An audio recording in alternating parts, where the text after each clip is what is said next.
Before we begin tonight, I want to take a quick moment to thank Lorenzo for suggesting this video idea. Lorenzo, this one is for you, and I hope it carries you somewhere quiet and far away tonight. If you are enjoying these stories and you listen on Spotify, please consider leaving a review. It takes about 10 seconds, and it helps this little channel more than you could possibly know. And now, let us begin. Somewhere in the highlands of western Panama, above the coffee farms and the quiet town of Boquete, there is a trail that climbs into the clouds. It is called El Pianista, named for the way the ridgelines rise and fall like the black and white keys of a piano. During the day, tourists walk it in small groups. They take photographs at the summit. They laugh, they rest, and then they turn around and walk back down again into the warmth of the town below. Very few of them ever continue past the summit. Fewer still ever think about what lies beyond it.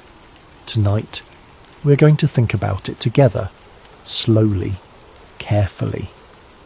Because beyond that summit, past the wooden marker that points safely back toward town, the jungle stretches north into a wilderness that swallows sound and light, and, according to some, the people who wander too far into it.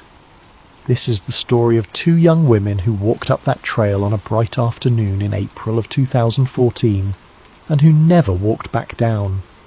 It is also the story of a journalist who came looking for answers years later, and who found something the official investigations never did. Settle in. Let your shoulders drop. Let the weight of the day begin to fall away. We're going up the mountain now, into the clouds, and we're in no hurry at all. Let me tell you about the Divide. In late March of 2014, two friends arrived in Panama from the Netherlands.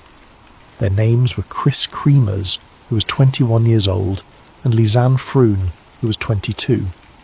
They were close friends, the kind of friends who plan an adventure together and count down the days until it begins. They had come to Central America with a plan that felt both grand and simple. They would study Spanish. They would volunteer with local children. They would spend a few months in a beautiful part of the world before returning home to the lives that waited for them. Chris was the more spontaneous of the two. She had a warmth about her, a way of drawing people in, a habit of saying yes to things before she had finished thinking them through. Lisanne was steadier, more measured, the kind of person who checked the details and packed the right supplies and thought about the walk back before the walk had even begun. Together they balanced each other. One provided the spark, and the other provided the caution. It is the kind of friendship that makes for a good journey, and by every account their journey had been a good one so far. They had travelled first to other parts of the region, and then they had come to Boquete, a small mountain town known for its cool climate, its coffee plantations, and its easygoing rhythm. Boquete sits in a green valley surrounded by mountains, and the air there is fresh and thin and clean. It is the kind of place where the days feel longer than they are, where the mist rolls down the hillsides in the mornings, and where a person can breathe a little more deeply than they could back home. Their volunteer placement had not started immediately. There had been a small change of plans, a gap of a few days, and so the two friends found themselves with unexpected free time. Free time in a beautiful place. Free time surrounded by mountains they had not yet explored. It is the most ordinary thing in the world to look up at a green ridge and to decide that you would like to see the view from the top of it. They stayed at a place run by a host family. They ate together. They made small plans. And when they asked about things to do in the area, they were pointed, as nearly every visitor to Boquete is pointed, toward the El Pianista trail. It was scenic. It was popular. It was not considered dangerous. Most people who walked it returned within a few hours, tired and happy, with photographs of the valley spread out beneath them. There was no reason to think it would be anything other than a pleasant afternoon. On the morning of April 1st, 2014, Chris and Lisanne prepared for their hike. They were not planning an expedition. They were planning a walk. They wore ordinary clothing. They carried a small day pack with a few essentials inside. They had a camera. They had their phones. They had a little water and a little food. They were dressed for a warm afternoon, not for a night on a cold mountain, because they had no intention of spending a night on a cold mountain.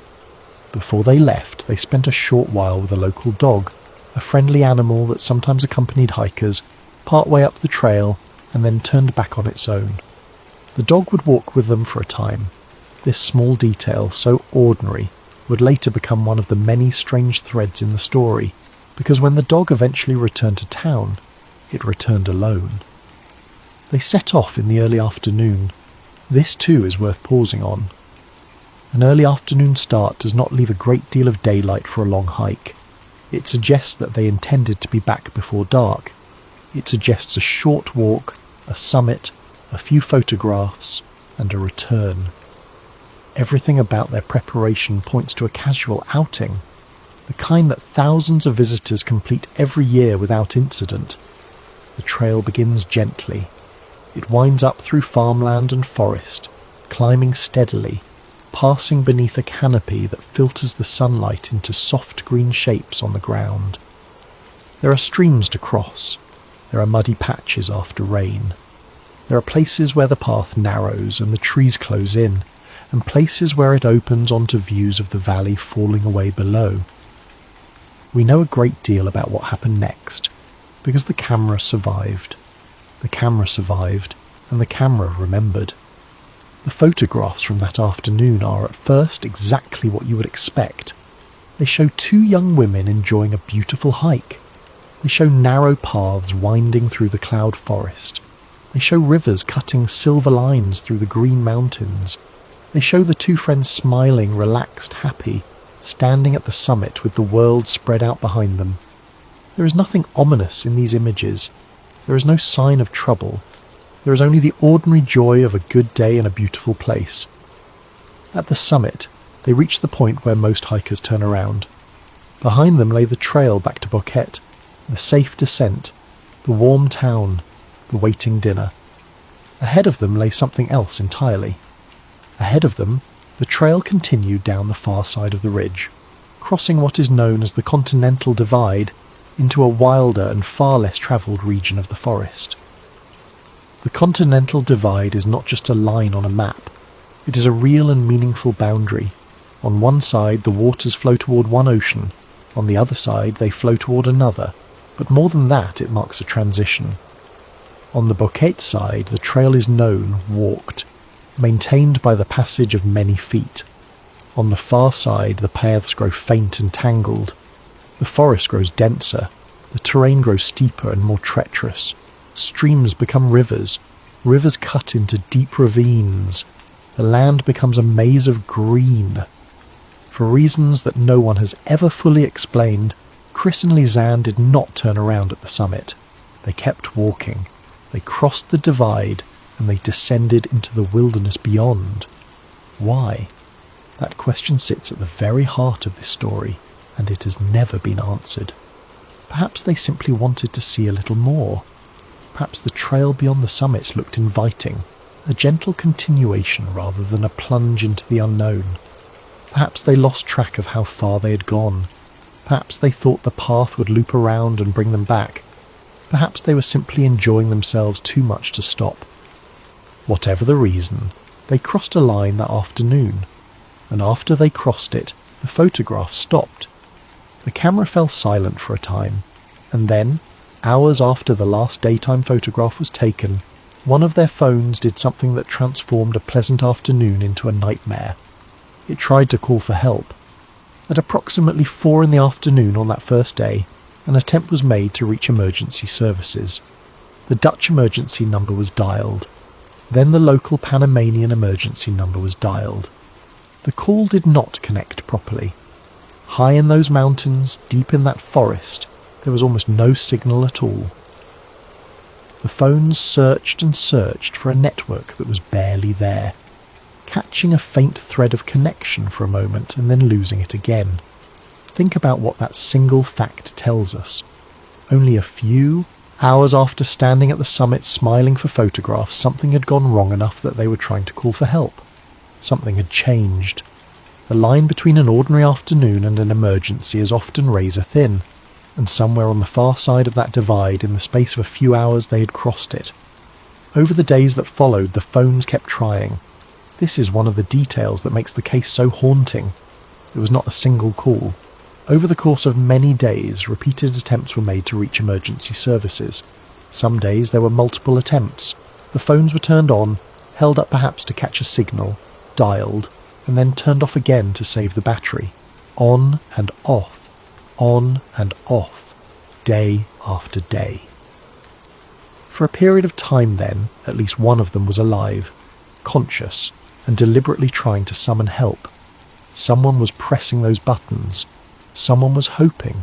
Someone was waiting on a mountainside for a rescue that did not come, because the calls could not connect, because no one knew they were missing yet, because they had wandered into one of the few places on Earth where a phone becomes almost useless. Back in Beaucaire, the alarm was slow to rise. When two independent travellers do not return one evening, it is not immediately a crisis. Perhaps they met friends. Perhaps they changed their plans. Perhaps they simply lost track of time. It was only when they failed to appear for their planned activities, only when the hours stretched into a day and then more, that concern hardened into fear. And then the search began. The search for Chris and Lisanne became one of the largest that region had ever seen. Their families flew in from the Netherlands, unable to sit at home while their daughters were missing on the far side of the world. Local authorities mobilised, search teams were assembled, dogs were brought in. Helicopters flew over the endless green canopy, searching for any sign, any colour, any movement that did not belong. But the jungle beyond the divide is a merciless place to search. The canopy is so thick in places that a person on the ground is invisible from the air. The terrain is so broken by ravines and rivers and cliffs that ground searchers can pass within a short distance of something and never see it. Rain falls often and hard, mist settles in and erases the world, and the sheer scale of the wilderness is overwhelming. A person could be anywhere in it, and finding them would be a matter of impossible luck. Days passed, then weeks. The search parties combed the accessible areas and found nothing. The helicopters flew and found nothing. Slowly, agonizingly, the active search wound down. Not because anyone wanted to give up, but because there was simply nowhere left to look that they had the means to reach. The families were left in an unbearable limbo, neither able to bring their daughters home nor able to know what had happened to them. For a time, it seemed the mountain had simply swallowed them whole and would never give anything back. And then, in June of 2014, more than 2 months after the two friends had walked up the trail, the mountain gave something back after all. A local woman, an indigenous resident of a small settlement deep in the region beyond the divide, was near a river when she found something that did not belong. It was a backpack, blue and grey, half hidden, resting near the water. She brought it back to her community, and word made its way to the authorities, and the investigation, which had gone cold, suddenly burned hot again. Inside the backpack was a careful, almost tidy collection of belongings. There was Lisanne's camera. There were both of their phones. There was a pair of sunglasses. There was money, still there, untouched. There was a water bottle. There were other small personal items. Everything was in remarkably good condition. The electronics still worked. The money was still there. Nothing had been stolen. And this is where the ordinary tragedy begins to twist into something stranger. Because that backpack raised more questions than it answered. It had, according to the account, been sitting out in one of the wettest, harshest, most punishing environments in Central America for more than 2 months. And yet it appeared relatively intact. The items inside were dry enough that the electronics still functioned. The camera still held its photographs. The phones still held their records. How does a backpack survive more than 2 months of tropical rain, of humidity, of the relentless assault of the jungle, and emerge in a condition good enough that the devices inside still switch on? Some say it must have been sheltered. Some say it must have been placed there, deliberately, and only recently. That single question, the improbable survival of the backpack, is one of the first cracks through which the conspiracy would later pour. But the backpack held more than objects. It held records, and those records told a story that has disturbed people ever since. The phones told the story of the emergency calls, the days of desperate attempts to reach help.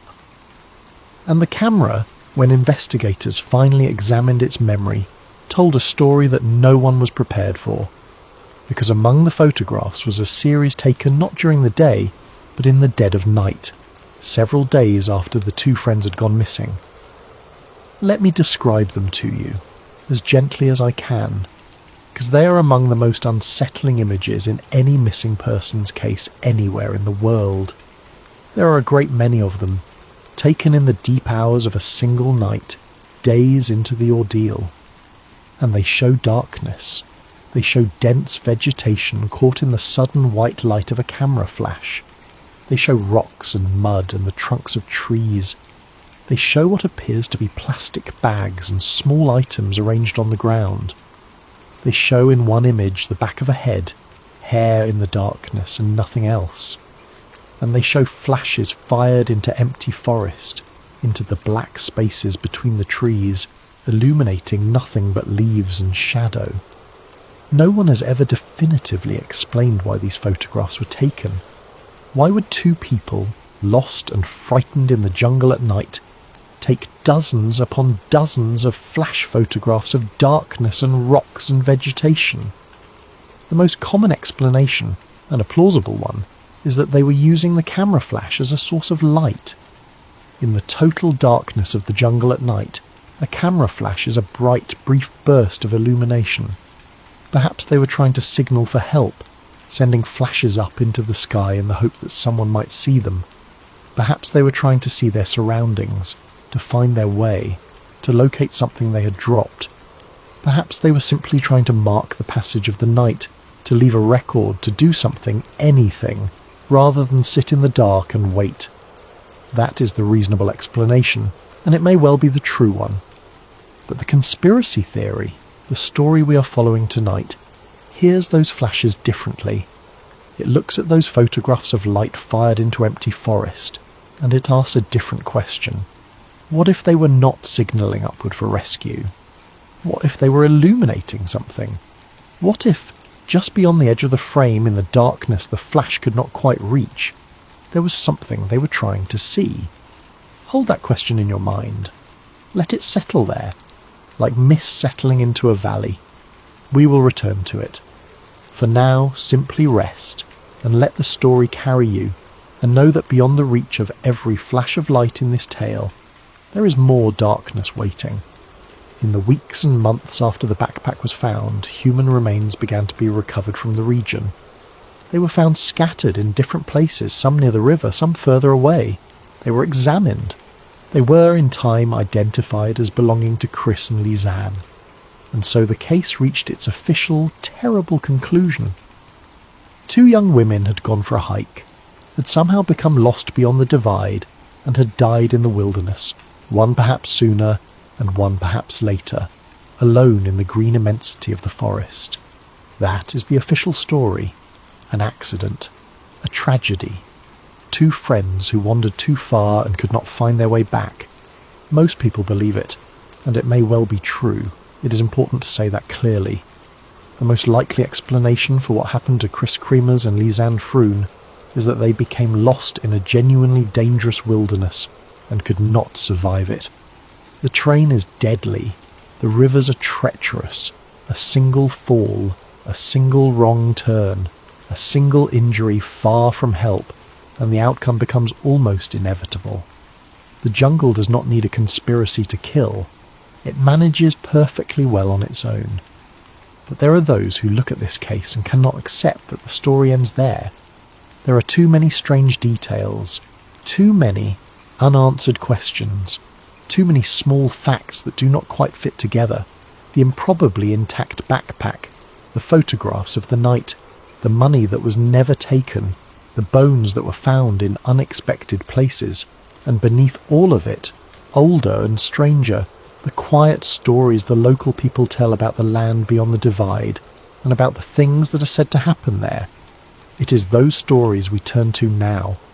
Because years after Chris and Lisanne disappeared, A journalist came to Bouquet asking questions, and the answers she found led her somewhere the official investigation never went. Her name, in the telling of this story, was Clara Van Doren. She was a journalist, methodical and patient, drawn to the cases that others considered closed. She did not come to Bouquet looking for a conspiracy. She came looking for the truth of an unsolved tragedy, the kind of case that lodges itself in a person's mind and refuses to let go. She had read everything published about the disappearance. She had studied the timeline of the calls. She had looked at the descriptions of the photographs, and she had come away with the same feeling that so many others had come away with. The feeling that something did not fit. Bouquet welcomed her the way it welcomes everyone, with cool air and green hillsides and easy smiles.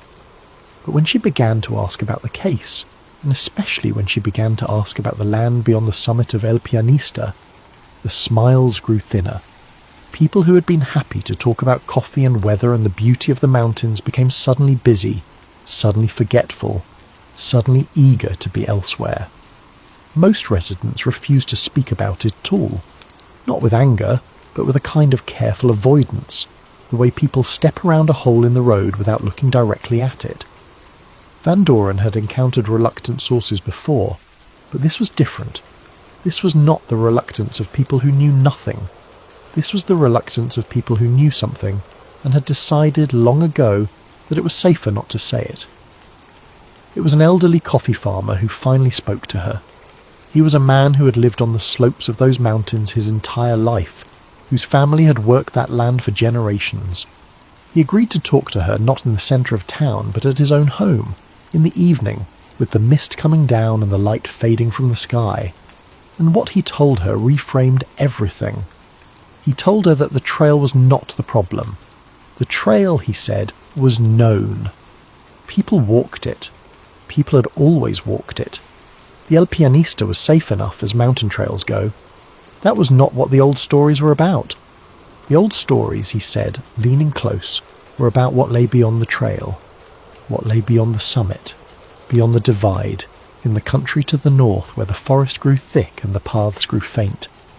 He told her that people in his community had known for generations to be careful there, not because of jaguars, though there were jaguars, not because of snakes, though there were snakes, not even because of the cliffs and the rivers, though those had killed their share. It was something else, something harder to name. He spoke of lights seen in the jungle at night, lights that moved and had no source. He spoke of sounds that came from empty places, low and strange, that you felt in your chest more than heard with your ears. And he spoke of people who had walked too far to the north and had come back changed, confused, unable to say clearly where they had been or what they had seen, and of others who had walked north and had never come back at all. Van Doren listened. As a journalist, she knew how to weigh a story like this. Every rural community in the world has its legends, its haunted valleys, its stretches of forest that the old people say to avoid. Such stories are usually a mixture of real dangers dressed in supernatural clothing, a way of teaching children to fear the places that could genuinely kill them. She did not at first take the supernatural element seriously, but she took seriously the fact that the fear was real and old and shared. Something had given rise to these stories, and whatever it was tied to that specific region beyond the divide, the very region into which Chris and Lisanne had descended. The old farmer had one more thing to say before the night ended. He told her that the region had a name, an old name, one that did not appear on the Rus tourist maps. The people who knew the land called it El Hueco, the Hollow. He would not say much more about why. He simply told her the name, and then he told her, quietly, that if she was wise she would write her article about the tourist trail and leave the country beyond the divide alone. She thanked him, and then of course she did exactly what he had warned her not to do. She began to look for the hollow. The maps, when she found the right ones, did acknowledge the terrain. There was no great gap in the record, no blank space marked "here be dragons." There was simply a region of steep and difficult country, poorly surveyed, little visited, marked with the sparse notations that map makers use for wilderness that few people ever enter. but the name El Hueco, the Hollow, appeared nowhere on any official document. It existed only in the mouths of the people who lived nearest to it, passed from parent to child, a name for a place that the maps preferred to leave nameless. Van Doren pressed further, and the folklore deepened. According to the stories she gathered, piece by careful piece, the Hollow was said to contain something. Not merely wild terrain, but structures. Old structures, hidden beneath the forest canopy, swallowed by the jungle so completely that a person could walk within a few paces of them and never know they were there. The stories were vague about what these structures were. Some said they were the ruins of an ancient people. Some said they were far older than any people. Some said they were not ruins at all, but something still in use, tended by no one that anyone had ever seen. It was, Van Doren knew, exactly the kind of story that grows in the dark and the mist, the kind of story that cannot be proven and cannot quite be dismissed. But she had learned something important. She had learned that the region into which Chris and Lisanne had vanished was not merely remote. It was a place that the local people had feared for generations, a place wrapped in stories of lights and sounds and hidden structures, a place with a secret name that the maps refused to speak. And she had learned that she was not the first outsider to go looking for its secrets.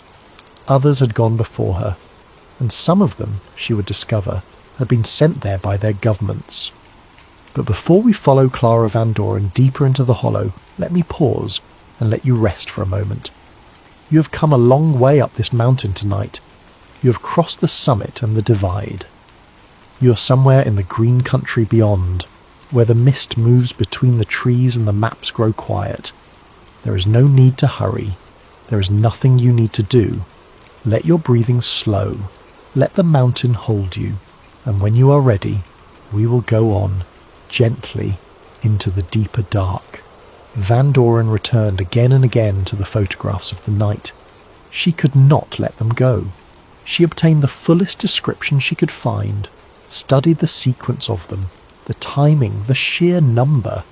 Dozens upon dozens of images taken across a span of hours in the deepest part of a single night, days after the two friends had gone missing. The conventional explanation troubled her, not because it was impossible, but because it was incomplete. Yes, the flash could have been used for light. Yes, it could have been a signal. But she noticed things in the descriptions that the simple explanation did not account for. The way certain images seemed to focus on specific patches of ground.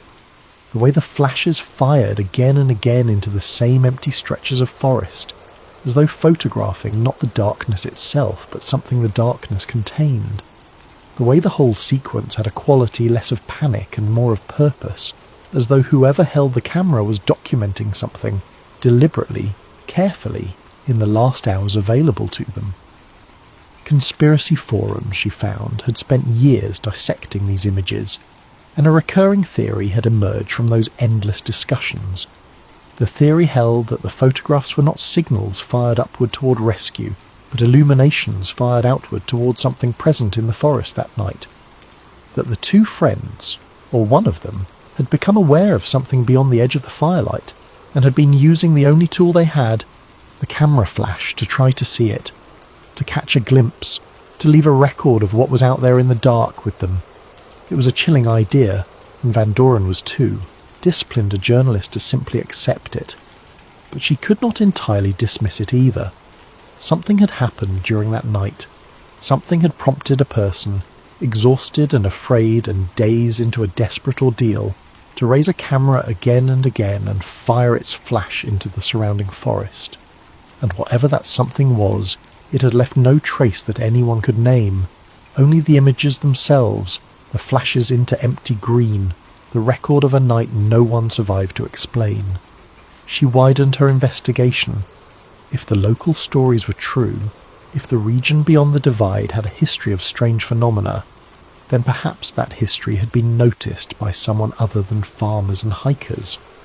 Perhaps someone official had once turned their attention to the Hollow, and so she went looking, not in the folklore but in the records, in old surveys, in the dry forgotten paperwork of governments and engineering projects, and there, buried in the archives, she began to find the second thread of her story. She found a name: Matteo Serrano, a retired survey engineer, a Panamanian, a man who had worked in the mountains of the Western Highlands during the 1980s. His name appeared faintly in connection with old mapping and surveying work in the region. And when Van Doren tracked down where he now lived, an old man in a quiet house far from the mountains, she went to see him. At first, Matteo Serrano would not speak to her at all. He was polite. He offered her coffee, and he told her, firmly, that he had nothing to say about his work in the mountains, that it had been long ago, that he did not remember much, that there was nothing worth remembering. But Van Doren had learned to hear the difference between a man who does not remember and a man who does not wish to. And Serrano, she was certain, remembered everything. She came back. She came back more than once. She did not push. She simply sat with him and talked about ordinary things and let him grow used to her presence. And slowly, over a series of visits, the old engineer began to change his mind. Perhaps it was the weight of decades of silence. Perhaps it was the sense that he did not have many years left and did not wish to carry the secret into the ground with him. Perhaps it was simply that she was the first person in a very long time who had asked, and who had seemed willing to listen. Whatever the reason, one afternoon, Matteo Serrano began to talk. He told her that in the 1980s, his survey team had been sent to map portions of the highlands beyond the Continental Divide. It was difficult, exhausting work, hauling equipment through terrain that fought them at every step.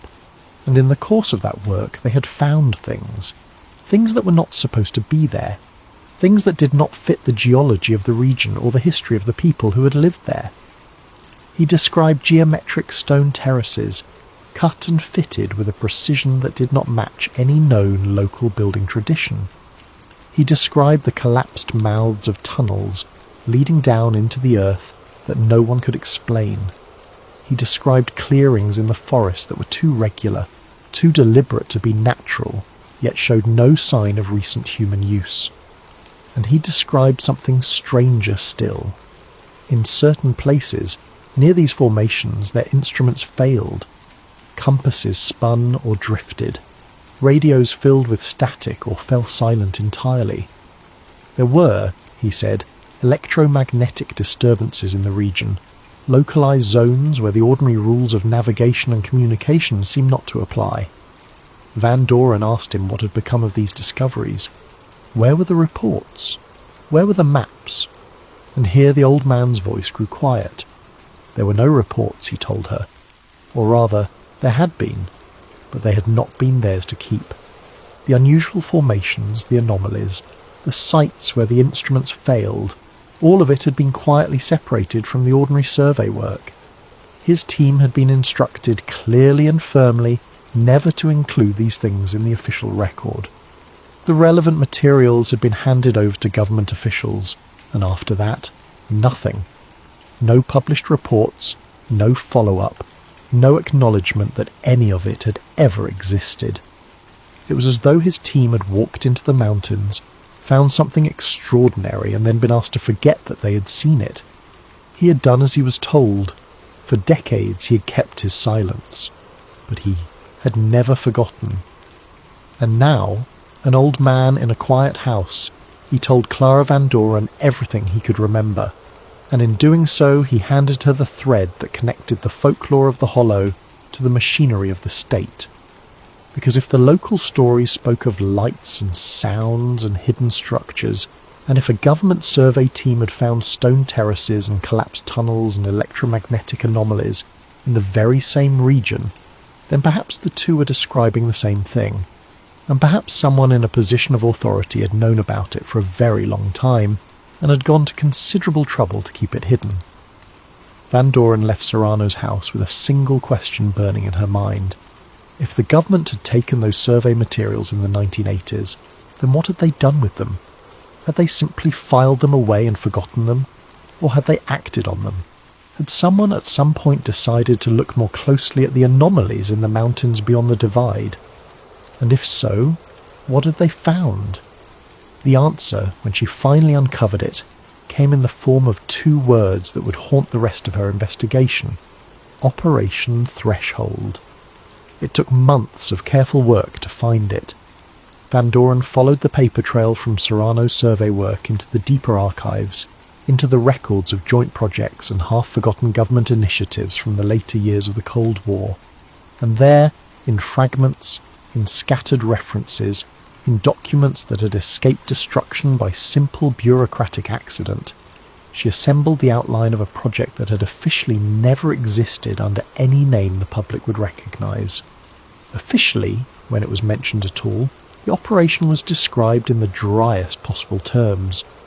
It was said to concern the study of mineral deposits and the assessment of communications infrastructure in the Western Highlands. It was the kind of description designed to make eyes slide past it. A project so boring on its face that no one would ever think to look twice. Mineral deposits, communications infrastructure, nothing to see here. But the fuller records told a different story. Unofficially, beneath the dull cover language, Operation Threshold had been assembled to investigate persistent reports of strange phenomena in the cloud forest beyond the divide. It had been prompted, it seemed, by exactly the kind of accounts that Van Doren had been gathering. Reports of anomalous lights, reports of compass and radio failures, reports of disappearances, and presumably by the very survey findings that Matteo Serrano and his team had been ordered to hand over and forget. Someone, somewhere, in the final decades of the 20th century, had taken these reports seriously enough to fund an operation to study them. Not to debunk them, to study them. That distinction mattered a great deal to Van Doren.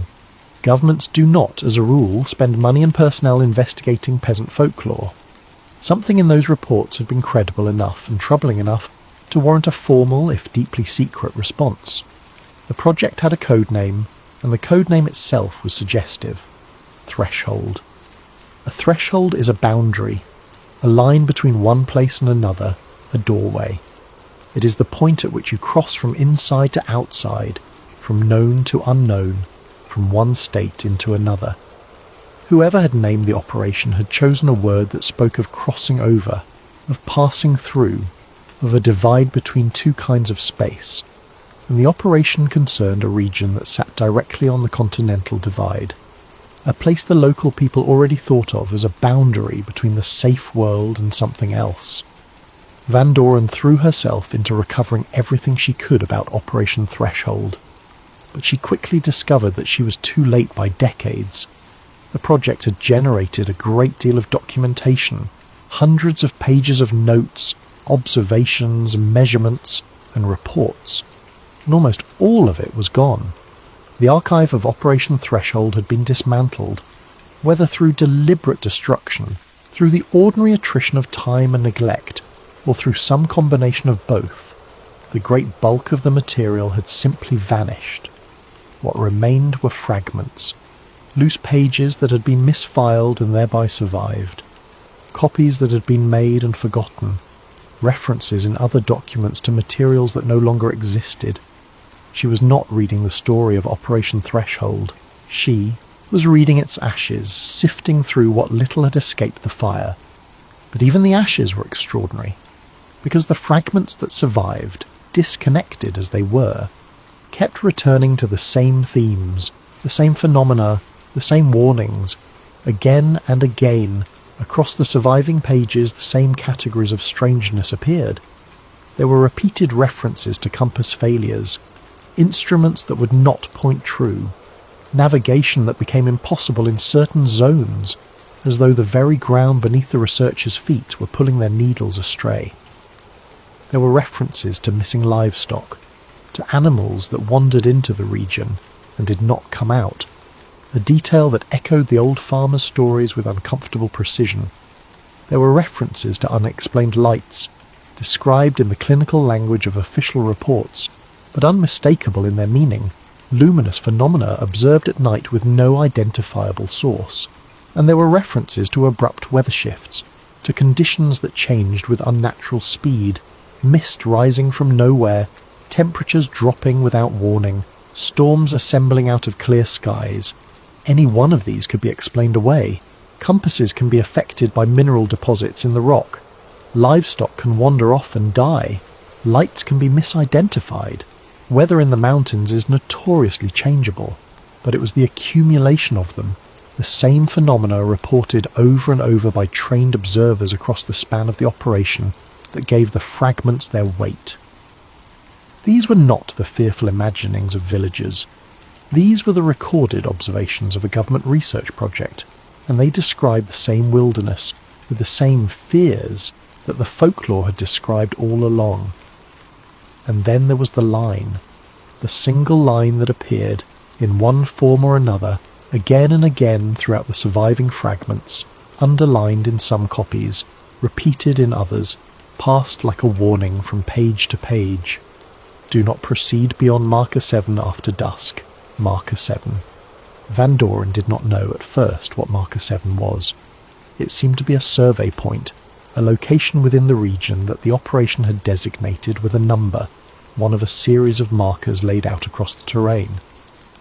But whatever it was, and wherever it was, the researchers of Operation Threshold had come to regard it as a line that must not be crossed once darkness fell.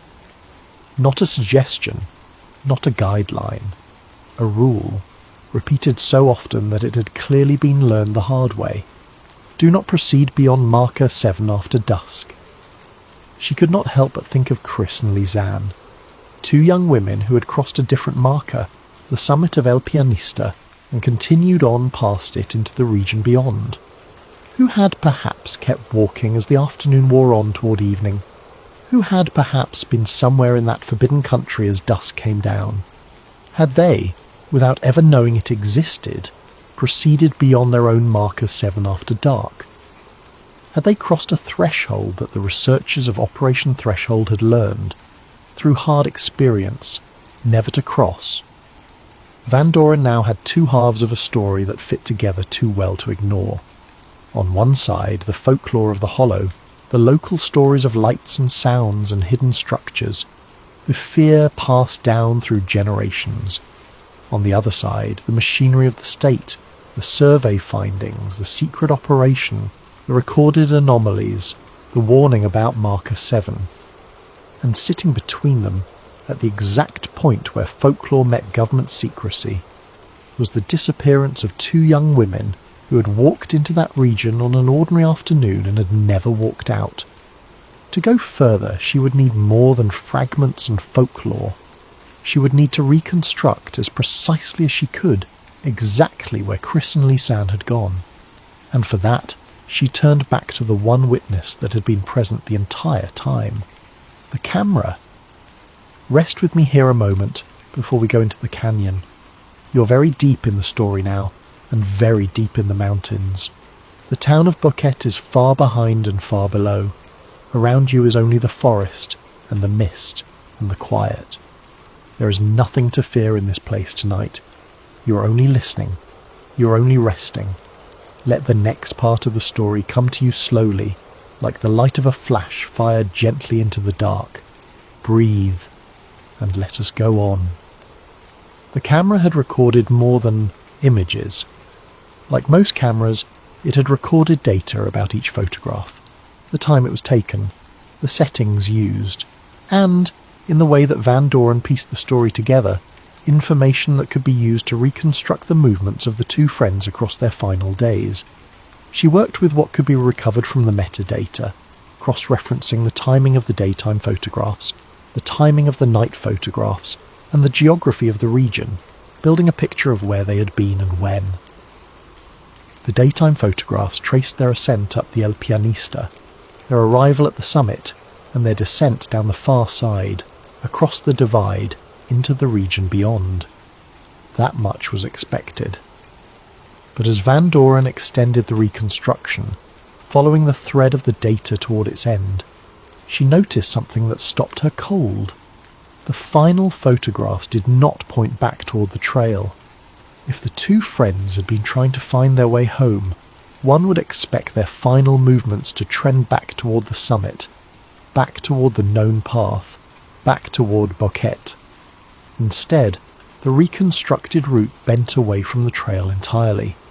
It pointed toward a narrow canyon, hidden beneath the jungle canopy, in a direction that led not toward rescue but deeper into the wilderness. Toward, if her reconstruction was correct, the very heart of the region the old farmer had called the Hollow. It made no sense as the path of two people trying to escape. It made a terrible kind of sense as the path of two people being drawn towards something, or fleeing from something, or following something. Van Doren could not say which. She could only say that the last traces of their movement pointed toward a place that the search teams, in all their efforts across all those weeks, had never fully explored. A narrow canyon, choked with vegetation, difficult to reach, easy to overlook. A place that had escaped the searchers precisely because no one imagined the women would have gone there. She resolved to go there herself. It was not an easy thing to arrange. She assembled a small team. She secured guides who knew the region, or knew it as well as anyone could claim to. She gathered equipment, and she prepared herself, as well as anyone can prepare, to enter the country beyond the Divide, the Hollow, the region that the folklore feared and the government had studied in secret and then buried. She carried with her the reconstructed route, the fragments of Operation Threshold, and the warning about Marker 7 that she still did not fully understand. The journey in was every bit as difficult as the stories had promised. The terrain fought them. The rivers had to be crossed and recrossed. The canopy closed overhead until the daylight itself grew green and dim. Their equipment, she noted with a chill, behaved strangely as they went deeper. A compass that drifted. A radio that filled with static in places and then cleared again. Small things. Things that could be explained, but things that matched, with uncomfortable precision, the records of Operation Threshold. And then they found the canyon. It was exactly where the reconstruction had said it would be. A narrow cleft in the land, hidden beneath the overhanging forest, so well concealed that they walked nearly to its edge before they understood what they were looking at. Water ran through it, and at the head of the canyon, where the walls drew close together, a waterfall spilled down over the rock, veiling the stone behind it in a curtain of falling water and mist. There was something behind the waterfall. Van Doren could see it, faintly, through the moving water. A darkness in the rock, an opening. She and her team made their way toward it, over slick stone, through the spray, until they stood at the threshold and looked through the falling water into the dark beyond. It was the entrance to a chamber, a space cut or worn into the rock of the canyon wall, hidden behind the waterfall, invisible from above, invisible from almost anywhere. A place that could have gone unfound for 1,000 years. A place that the search teams, focused on the rivers and the accessible ground, had never even suspected. Van Doren stood at its mouth, the water falling behind her, the dark opening before her, and she understood that she had arrived somewhere no official investigation had ever reached. She went inside. The chamber, in the beam of her light, was unlike anything she'd expected. Its walls bore markings, not the modern scrawls of hikers or vandals. Not, as far as she or her guides could tell, the artwork of the indigenous peoples of the region, whose traditional designs they knew at least in part. These markings were something else. They were older, or seemed older, worn and deep, cut into the living rock with a patience that spoke of enormous time. And their forms were unfamiliar, geometric and strange, patterns that the eye tried to follow and could not quite resolve, that seemed almost to mean something without ever settling into sense. Van Doren photographed everything. She measured what she could. She moved deeper into the chamber, and as she did, her instruments began to behave the way the records of Operation Threshold had described. There were magnetic fluctuations, strong and irregular, rising and falling with no discernible pattern. Her electronic equipment failed intermittently, screens flickering, devices restarting, readings scattering into nonsense and then returning. And when they recorded the sound inside the chamber and examined it later, They found that it contained something beneath the range of ordinary hearing, low-frequency pulses, slow and deep, that did not match any wildlife known to the region, any water, any wind. A pulse, a slow, patient pulse, coming from somewhere in the rock or from beneath it. It was Matteo Serrano who recognised it, when Van Doren brought the recordings and the readings back to him. The old engineer studied them for a long time in silence, and then he told her, quietly, that he had seen this before. The magnetic fluctuations, the equipment failures, the low pulses beneath the range of hearing. This was the pattern. This was what his team had documented in the 1980s, in the sites they had been ordered to hand over and forget. This was what Operation Threshold had studied and buried. 40 years had passed and the anomaly was still there, still pulsing in the dark behind the waterfall, exactly as it had been. Van Doren now had what she'd come for, and it frightened her more than she had expected. She had a chamber, hidden and unrecorded, whose markings matched nothing, and whose anomalies matched the secret findings of a buried government operation. She had a reconstructed route that led the two lost friends toward this very region, and she had, at last, a theory that tried to hold all of it together, a theory that was, in its own way, more unsettling than any ghost story, because it did not require anything supernatural at all. Here is what Clara Van Doren came to believe. The mountains around Boquete, and especially the region beyond the Divide, sit atop an unusual geological formation. Something in the structure of the rock, in its mineral content, in the deep architecture of the land, occasionally generates powerful electromagnetic disturbances. Most of the time, nothing happens. The formation lies quiet, and hikers pass through and notice nothing worse than a compass that wobbles. But under specific conditions of weather, of atmosphere, of some cycle not yet understood, the effect intensifies. And when it does, it becomes powerful enough to reach beyond instruments and into people. An electromagnetic disturbance of sufficient strength can do more than spin a compass. It can disrupt navigation utterly, making it impossible to hold a direction, so that a person believes they are walking one way, while in truth they circle back on themselves. It can interfere with radios and phones, cutting a person off from the outside world at the very moment they most need it, so that every call for help fails to connect. And Van Doren came to believe, under the most extreme conditions, it can interfere with human perception itself. It can alter the sense of direction, the sense of time, even the workings of the mind, producing confusion, disorientation, fear, and worse. This, she believed, was the origin of the folklore. The lights the villagers had seen, the sounds they had felt in their chests. The people who came back confused, or did not come back at all. Not ghosts, not monsters. A place where the physical world, under certain conditions, turns hostile to the human nervous system in ways that people without instruments could only describe as haunting. A place that punishes those who enter it at the wrong moment and rewards them with visions, with confusion, with a slow unravelling of their ability to find their way home.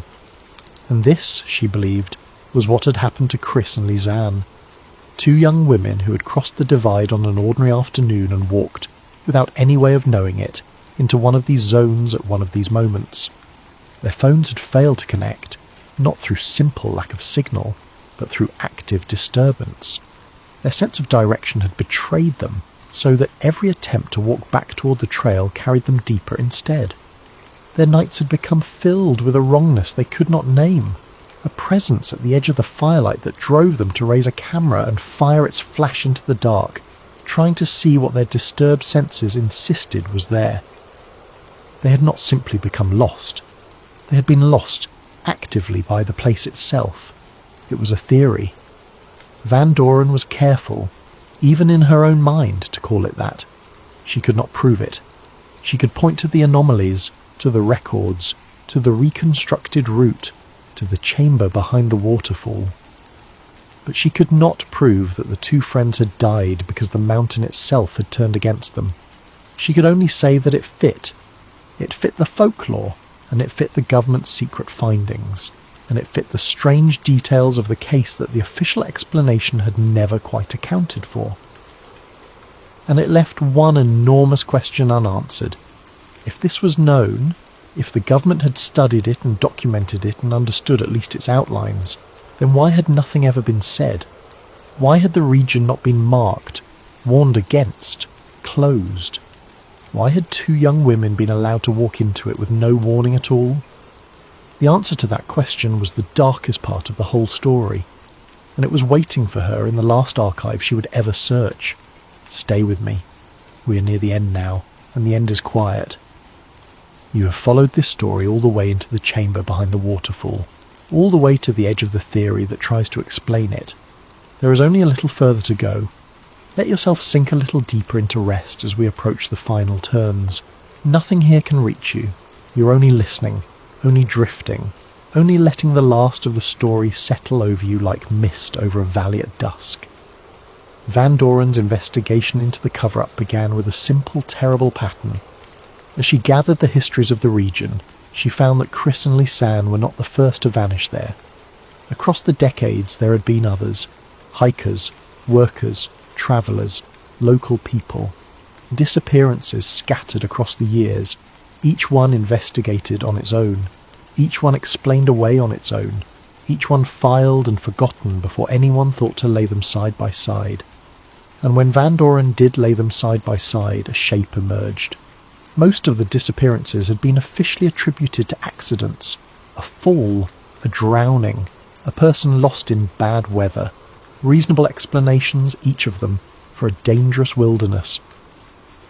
But a few of the cases had never been publicly connected to the region at all, their link to the country beyond the divide quietly omitted from the record, and running through all of them was the same silence, the same reluctance, the same careful avoidance she had first encountered in the faces of the people of Boquete.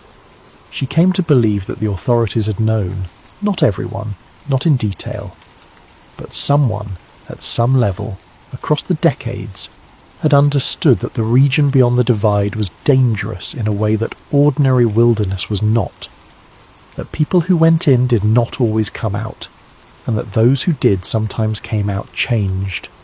And she came to believe that a decision had been made long ago and never spoken aloud to keep this knowledge quiet, to let each disappearance be explained on its own terms, to let the folklore remain folklore, to let the tourists keep coming to walk the El Pianista and photograph the valley, and to say nothing about the country that lay beyond the summit.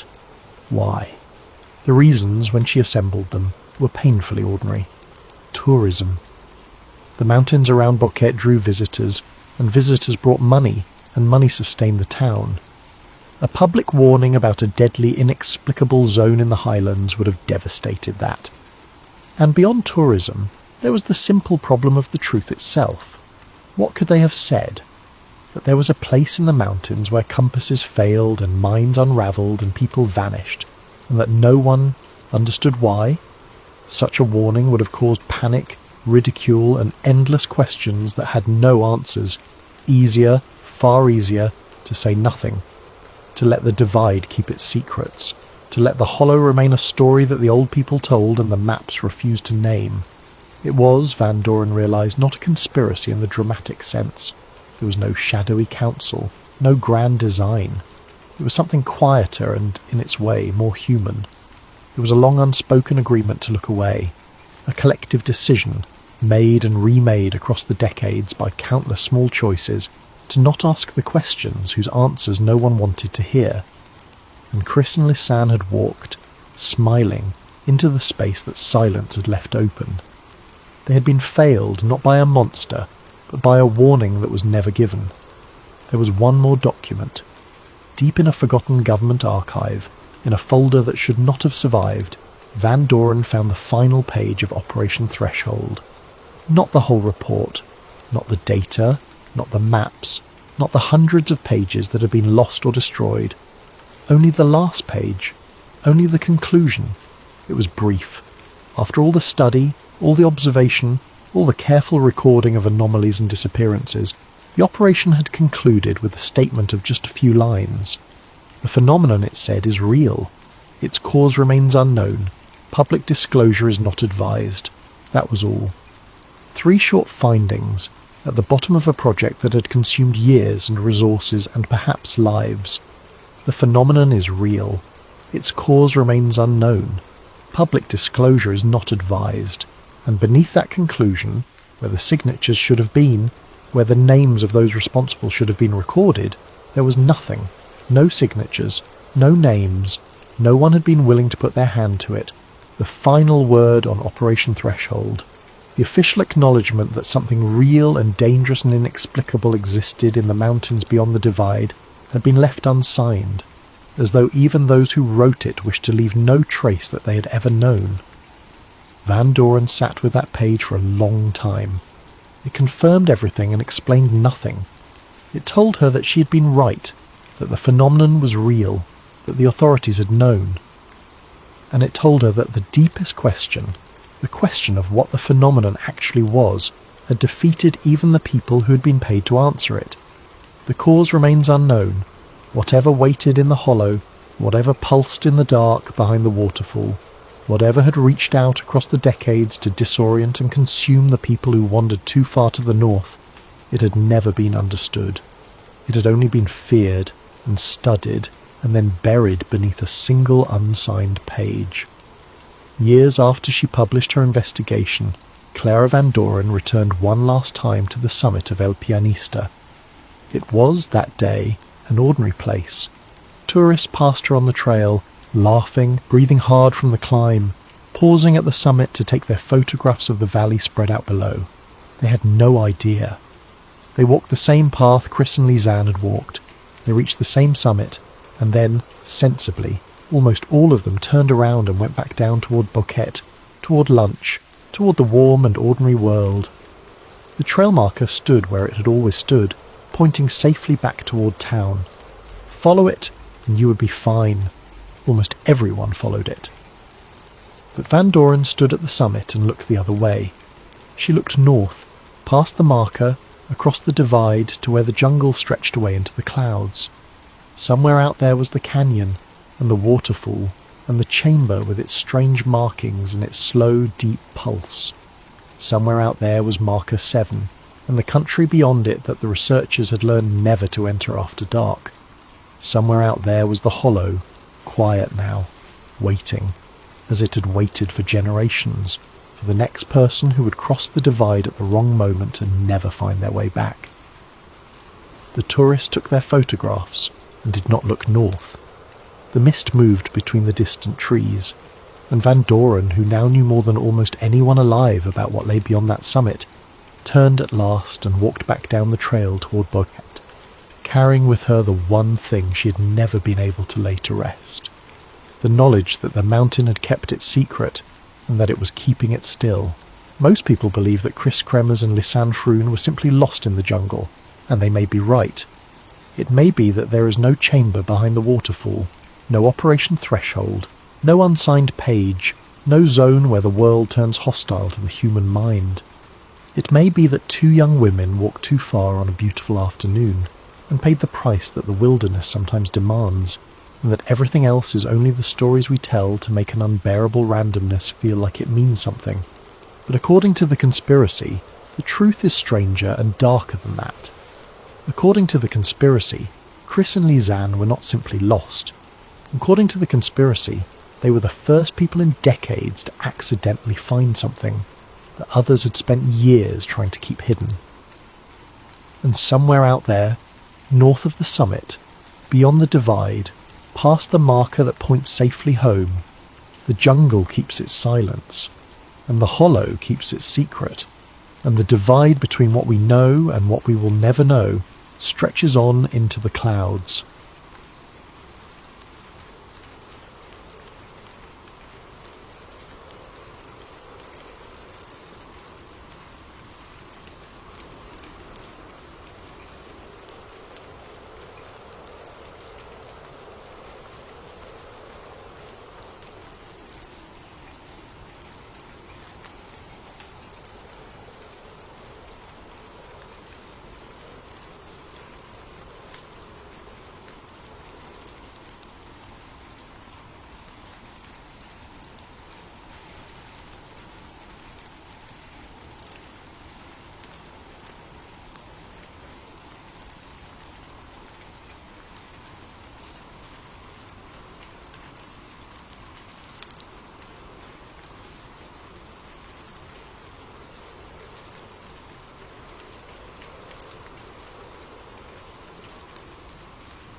Before we get into tonight's story, a huge thank you to Jeff Anon for suggesting this one. If you're watching, we see you and we genuinely appreciate you being part of this community. And to everyone else here tonight, drop a comment and let us know where in the world you are and what time it is for you right now. It never gets old seeing just how far this community spans. Someone's listening at 2 a.m. in Tokyo, someone else is on their lunch break in London, someone's falling asleep in Sao Paulo. Every time we ask, it reminds us that this little corner of the internet reaches further than we ever expected. So tell us where you are. We'll be reading every single one. Now, let's get into it. You're 31,000 feet above the Atlantic, somewhere between wakefulness and sleep, and somewhere in the galley behind you, a man in a uniform is standing very still. The flight attendant who sees him first assumes he's a deadheading crew member hitching a ride to Miami. She smiles. He doesn't smile back. He says very quietly, "Watch the hydraulics tonight." And then he simply isn't there anymore. She checks the cabin. She checks the galley. She checks her own memory, replaying the 30 seconds over and over like a tape she cannot stop rewinding. Later, when she describes this to a colleague, she's shown a photograph from a memorial service, and she goes very pale. The man she saw died 8 months earlier. His name was Donald Repo, and he was the flight engineer aboard Eastern Airlines Flight 401. But here is what the official history will never tell you. What she witnessed that night was not a ghost. It was a recording. A residual echo of a human mind pressed into the circuits of a machine during the worst moment of its owner's life. And the people who built that machine knew it was possible. They just never expected it to actually work. Welcome to Sleep Theories. Tonight we're going somewhere very dark, very real, and very far from anything you were taught to believe about the boundaries between human consciousness and the technology we build to carry us through the sky. Act 1. The Crash Section. December 29th, 1972, 11:42 in the evening. The night is clear over southern Florida, the kind of clear that makes you trust the sky. Below the approaching aircraft, the Everglades stretch for miles in every direction, black and silent and utterly indifferent to anything that might fall into them. Eastern Airlines, Flight 401 is a Lockheed L1011 TriStar, one of the most advanced commercial aircraft in the world at the time, a wide-body tri-engine jetliner that Lockheed built to compete with the Boeing 747 and the Douglas DC-10. It is beautiful in the way that serious engineering is always beautiful. It is powerful. It is, by every available measure, safe. The aircraft departed John F. Kennedy International Airport in New York earlier that evening with 163 passengers and crew on board. The route is routine. Miami is one of the most heavily trafficked destinations in American aviation. The crew has flown it dozens of times. Captain Robert Loft is 55 years old and has logged 32 years of flying experience. He is by all accounts a steady, professional, deeply capable pilot, the kind of man who makes everyone around him feel calmer simply by being present. First Officer Albert Stockstill is 39, experienced, careful. Flight Engineer Donald Repo is 51, an Air Force veteran with decades behind him. These are not careless men. These are not distracted men. These are exactly the kind of men you want in the cockpit of a 180-ton aircraft descending toward one of the busiest airports in the country. The approach to Miami International begins normally, gear down, checklist running. And then, at 11:42 in the evening, something small and stupid and catastrophic happens. A single landing gear indicator light, a small amber bulb no larger than your thumbnail, fails to illuminate. The gear may or may not be locked in the down position. The crew cannot tell. This is not an emergency, not yet, but it requires attention. Captain Loft contacts Miami Approach Control and requests permission to enter a holding pattern over the Everglades while the crew investigates. Permission is granted. The autopilot is engaged. The aircraft levels out at 2,000 feet and begins to circle in the dark. For the next 77 seconds, 3 experienced aviation professionals focus their attention on a light bulb. They try removing it and reinserting it. They send Repo down into the avionics bay beneath the cockpit to visually inspect the gear through a small viewing port. They talk through possibilities. They are thorough, methodical, and completely absorbed. And while they are absorbed, the autopilot slips. Not dramatically. Not with any warning. Someone, investigators will later theorise it was an accidental contact with the control column, bumps the altitude selector, and the aircraft begins a slow, nearly imperceptible descent. The altimeter readings change. No alarm sounds. The rate of descent is gentle enough that no one feels it. And in the darkness over the Everglades, 2,000 feet of altitude quietly become 1,000, become 500, become 103. At 11:42 and 12 seconds, the left wingtip of Eastern Airlines Flight 401 contacts the surface of the Florida Everglades at approximately 348 miles per hour. The aircraft disintegrates across a stretch of sawgrass and shallow water, roughly 18 miles west-northwest of Miami International Airport. 101 people die. 77 survive, some of them pulled from the wreckage by airboat crews within the first hour. The dead include Captain Robert Loft and Flight Engineer Donald Repo. First Officer Albert Stockstill dies shortly after impact. In the investigation that follows, the National Transportation Safety Board determines the probable cause to be the failure of the flight crew to monitor the flight instruments during the final stages of the approach, leading to an inadvertent loss of altitude. The crew became distracted by a malfunctioning indicator light. The autopilot descended. The plane flew into the earth. Official cause: pilot distraction. Case closed. That is the story you are meant to remember. But there is another story. It begins in the sawgrass, in the hours after the crash, with the salvage teams and the engineers who came with them. And it does not end until something inside a machine learns to speak. Section 2. The recovery. The Florida Everglades are not a forgiving environment for anything, least of all an aircraft investigation. The terrain is a labyrinth of sawgrass, cypress and shallow water that can rise to your chest in the wrong spot and drop to your ankles 10 feet later. Alligators move through the reeds at night. The humidity is staggering even in December. The wreckage of Flight 401 is scattered across an area roughly half a mile wide and more than a mile long, interleaved with bodies and luggage and the intimate debris of 163 lives interrupted. The National Transportation Safety Board sends its GO team immediately. The Federal Aviation Administration sends observers.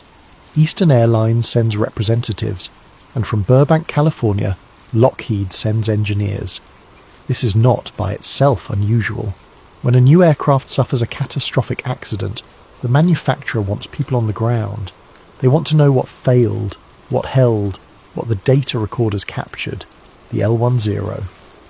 One Monterey Star was fewer than 2 years into commercial service at the time of the Flight 401 accident, and Lockheed had a commercial and reputational interest in understanding what happened. Their engineers in the Everglades are expected. Their presence is noted and documented. What is less expected and considerably less documented is what happens with the salvage. In commercial aviation, when a crashed aircraft is not a total loss, when components can be recovered in serviceable condition, those components are evaluated, tested, and if approved, returned to service. This practice was standard in 1972 and remains standard today. It is economically rational, it is legally permitted, and it raises no ethical concerns in most circumstances. Most circumstances. The wreckage of Flight 401 is determined to contain a number of reusable components. Galley equipment, some structural fittings, hydraulic components, various avionic modules and electronic assemblies. Eastern Airlines, which is not a wealthy airline, and which operates a substantial fleet of L1011s, accepts the salvaged parts and distributes them across its aircraft. This is logged. This is routine. But buried within the salvage manifests, if you know how to read them, is something that is neither logged nor routine. Several avionics modules, specifically a cluster of signal processing and sensor integration units from the aircraft's forward electronics bay, are removed from the salvage pool before Eastern's maintenance teams take custody. They do not go to Eastern Airlines. They are transferred directly, under the supervision of the Lockheed engineers, to a separate facility. The chain of custody documentation, which should specify a destination, contains instead a reference number that does not correspond to any Lockheed maintenance or engineering facility on record. The modules simply disappear from the paper trail, and 3 months later, the first apparition appears. Aced 2. The Hauntings Begin, Section 3, Spring 1973, first sightings you have. To understand the culture of commercial aviation in the early 1970s, to understand why what happened next was so thoroughly and effectively buried. Airlines were hierarchical institutions with rigid chains of command. Flight attendants did not contradict captains. Junior crew members did not file unofficial reports about impossible things.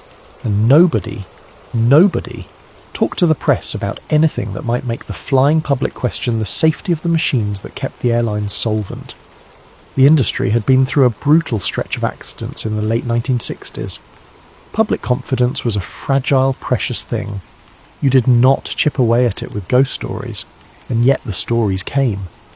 The first documented sighting occurs on a Miami to Atlanta flight in the spring of 1973, approximately 4 months after the crash. A senior flight attendant performing her pre-departure galley check notices a man in an Eastern Airlines flight, engineer's uniform, standing near the aft galley station. She assumes he's a commuting crew member travelling on a jump seat. She approaches him to verify his credentials, standard procedure, and he turns to look at her. She describes his expression as calm, almost professional, as if he is in the middle of an inspection. He says, clearly and quietly, "There is a problem with the number 2 galley oven heating element. Check it before departure." She turns to look at the oven. When she turns back, the man is gone. The galley is empty. She checks the oven. The heating element has developed a fault that, left unaddressed, would have created a fire risk at altitude. The flight is briefly delayed for maintenance. She files a standard report about the galley fault. She does not at first mention the man. Later that evening, going through the crash memorial materials that circulate internally at Eastern in those months, a quiet way of honouring the dead, she sees his photograph. Donald Repo, 51 years old, flight engineer, Eastern Airlines. Died December 29th, 1972, Florida Everglades. She recognises him immediately. She goes home and does not sleep. The second sighting is reported by a different flight attendant on a different L1011 operating the same Miami route, approximately 6 weeks after the first. This crew member encounters a figure she initially takes to be the captain standing in the forward galley doorway. He's looking at the cockpit door with an expression she describes as concentrated, as though he's running through calculations. He says, without turning to face her, "Watch the autopilot altitude hold tonight. Check the setting before descent." Then he is not there. She reports this to the captain, who is shaken enough to perform an unscheduled autopilot system check before the descent into Miami. The altitude hold function is discovered to have been improperly set. The aircraft would have begun an unnoticed descent during approach. She is later shown photographs.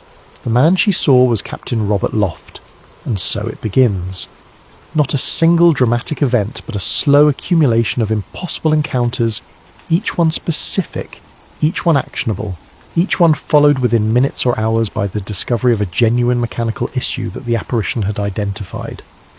Hydraulic warnings preceded by a figure in the cockpit jump seat, who calmly recites component numbers. Navigation discrepancies flagged by a presence in the avionics bay that vanishes before the maintenance crew arrives, but leaves behind a marked checklist that no one remembers placing there. Electrical faults in galley units, pressurization anomalies, fuel system irregularities. In every case, in every single documented case, the crew acts on the warning. In every case, the fault is real. The dead crew of Eastern Airlines Flight 401 are not haunting their airline, they are doing their jobs. Section 4. Multiple witnesses, one impossible pattern. What makes the Flight 401 sightings historically extraordinary? What separates them from the vast ocean of ghost stories that crash investigators and airline personnel collect over careers is the specificity of the pattern. Most reported apparitions in aviation history are vague, a shape, a feeling, a shadow in a doorway, the kind of sensory ambiguity that the human brain, running on 3 hours of sleep at 35,000 feet, generates with impressive regularity. The Flight 4 01 sightings are nothing like this. Over the course of roughly 14 months, from early 1973 through mid-1974, Eastern Airlines accumulates somewhere between 12 and 30 separate witness reports, depending on whose records you consult. The range is wide because the collection of reports was itself irregular, inconsistent, and in some cases actively disrupted, but the reports that do survive share characteristics that are, from an investigative standpoint, genuinely remarkable. First, the witnesses. These are not passengers, not civilians, not individuals with reason to embellish or incentive to attract attention. These are experienced aviation professionals, pilots with thousands of hours of flight time, flight attendants with years of service, maintenance technicians with technical training. Multiple witnesses hold ATP certificates, the highest credential available to American pilots. These are people trained to observe accurately under pressure, people whose professional reputations depend on clear, reliable reporting. Their accounts are specific in their descriptions of the apparitions, specific in the warnings delivered, and specific in the subsequent discoveries that confirm the warnings were accurate. Second, the aircraft. When investigators later attempt to map the sightings against Eastern's L1011 fleet, a pattern emerges that is too consistent to be coincidental. The apparitions appear almost exclusively on aircraft that were confirmed to contain salvage components from the Flight 401 wreckage. Aircraft that had not received any salvage parts generated no credible sightings at all. The correlation is not perfect. The salvage documentation is incomplete enough that some ambiguity remains, but the trend is unmistakable. Remove the parts, remove the sightings. Something specific to those particular components, those particular machines, is generating these encounters. Third, the content. The apparitions do not speak in riddles. They do not wander or weep or display the theatrical behaviours that ghost stories typically assign to the dead. They speak in the language of aviation professionals. They name components. They cite system numbers. They describe fault conditions using technical vocabulary that would be meaningless to a civilian but immediately actionable to a crew. Captain Loft in multiple accounts is described as reviewing something that witnesses cannot see, as though working from a checklist that exists somewhere slightly out of phase with the physical world. Donald Repo, in his most frequently reported appearances, seems to be conducting inspections. He moves through the galley with purpose. He examines equipment. He flags problems. He is, in other words, functioning exactly as a flight engineer should function on a pre-departure check. Except that he has been dead for months. One account, which circulates in aviation folklore but which several researchers have traced to a genuinely documented incident, describes Repo appearing to a captain in the cockpit of an L1011 before a scheduled flight from New York. The captain, who knows about the crash but has not personally experienced any prior sightings, looks up from his pre-flight checks and sees a man in a flight engineer's uniform seated at the flight engineer's panel. The panel is active. The man is running through the flight engineer's pre-departure checklist with methodical, unhurried precision. The captain watches for a moment, then asks who he is. The man looks up and says, "You don't have to worry about the pre-flight. I've already completed it." Then he is gone. The captain verifies the panel. Every item on the flight engineer's checklist has been performed correctly. Section 5. Eastern Airlines Response. The corporate response to the Flight 401 sightings follows a playbook that, once you recognise it, you begin to see applied to inconvenient truths across many industries and many eras. It is not a conspiracy in the dramatic sense, not a room full of men in suits explicitly agreeing to suppress the truth. It is something quieter, and in some ways more troubling, an institution reflexively protecting itself from a reality it cannot process, using the tools of bureaucracy and social pressure to ensure that reality remains unpublicised. Eastern Airlines, in the early 1970s, is an airline under strain. Competition is intensifying. Fuel costs are rising. The crash itself has been expensive in both human and financial terms. The company cannot afford another blow to its public image, and it absolutely cannot afford to become the airline whose crash planes are apparently haunted. The response, when crew reports begin filtering up through the supervisory structure, is swift and consistent. Disbelief, discouragement, and documentation that subsequently goes missing. Flight attendants who report sightings are spoken to privately by supervisors and advised, with varying degrees of subtlety, that discussing unusual experiences aboard aircraft is not consistent with professional conduct. Pilots who mention the encounters in informal settings are reminded that flight crew medical certification can be jeopardized by reports of visual phenomena. The message is not quite explicit enough to constitute a formal order, but it is clear this is not something Eastern Airlines wants discussed, and the people who work for Eastern Airlines understand what the company wants. Several crew members later claim that written incident reports they filed, reports describing the apparitions and the subsequent mechanical discoveries, were removed from maintenance logs. This is a more serious allegation, one that implies active falsification of official records. Aviation maintenance logs are legal documents. Removing entries from them is not merely institutional self-protection, it is a federal offence. Whether this actually occurred, and to what degree, is impossible to verify completely because the primary evidence, the logs themselves, is what would have been altered. What can be verified is the pattern of what the logs do not contain. Maintenance records from Eastern L10. 1-1s during the sighting period show numerous instances of faults being discovered and corrected during pre-flight checks or early in flights, with the discovery attributed to routine inspection or crew observation. In several cases, the timing and specificity of the discoveries align closely with the sighting reports that do survive. The logs record the fault and the fix. They do not record the conversation with a dead man that prompted the inspection. Eastern's official stance on the rare occasions it is pressed is consistent.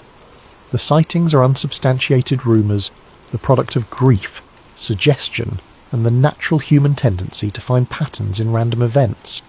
This is a position that, stated plainly, is not unreasonable.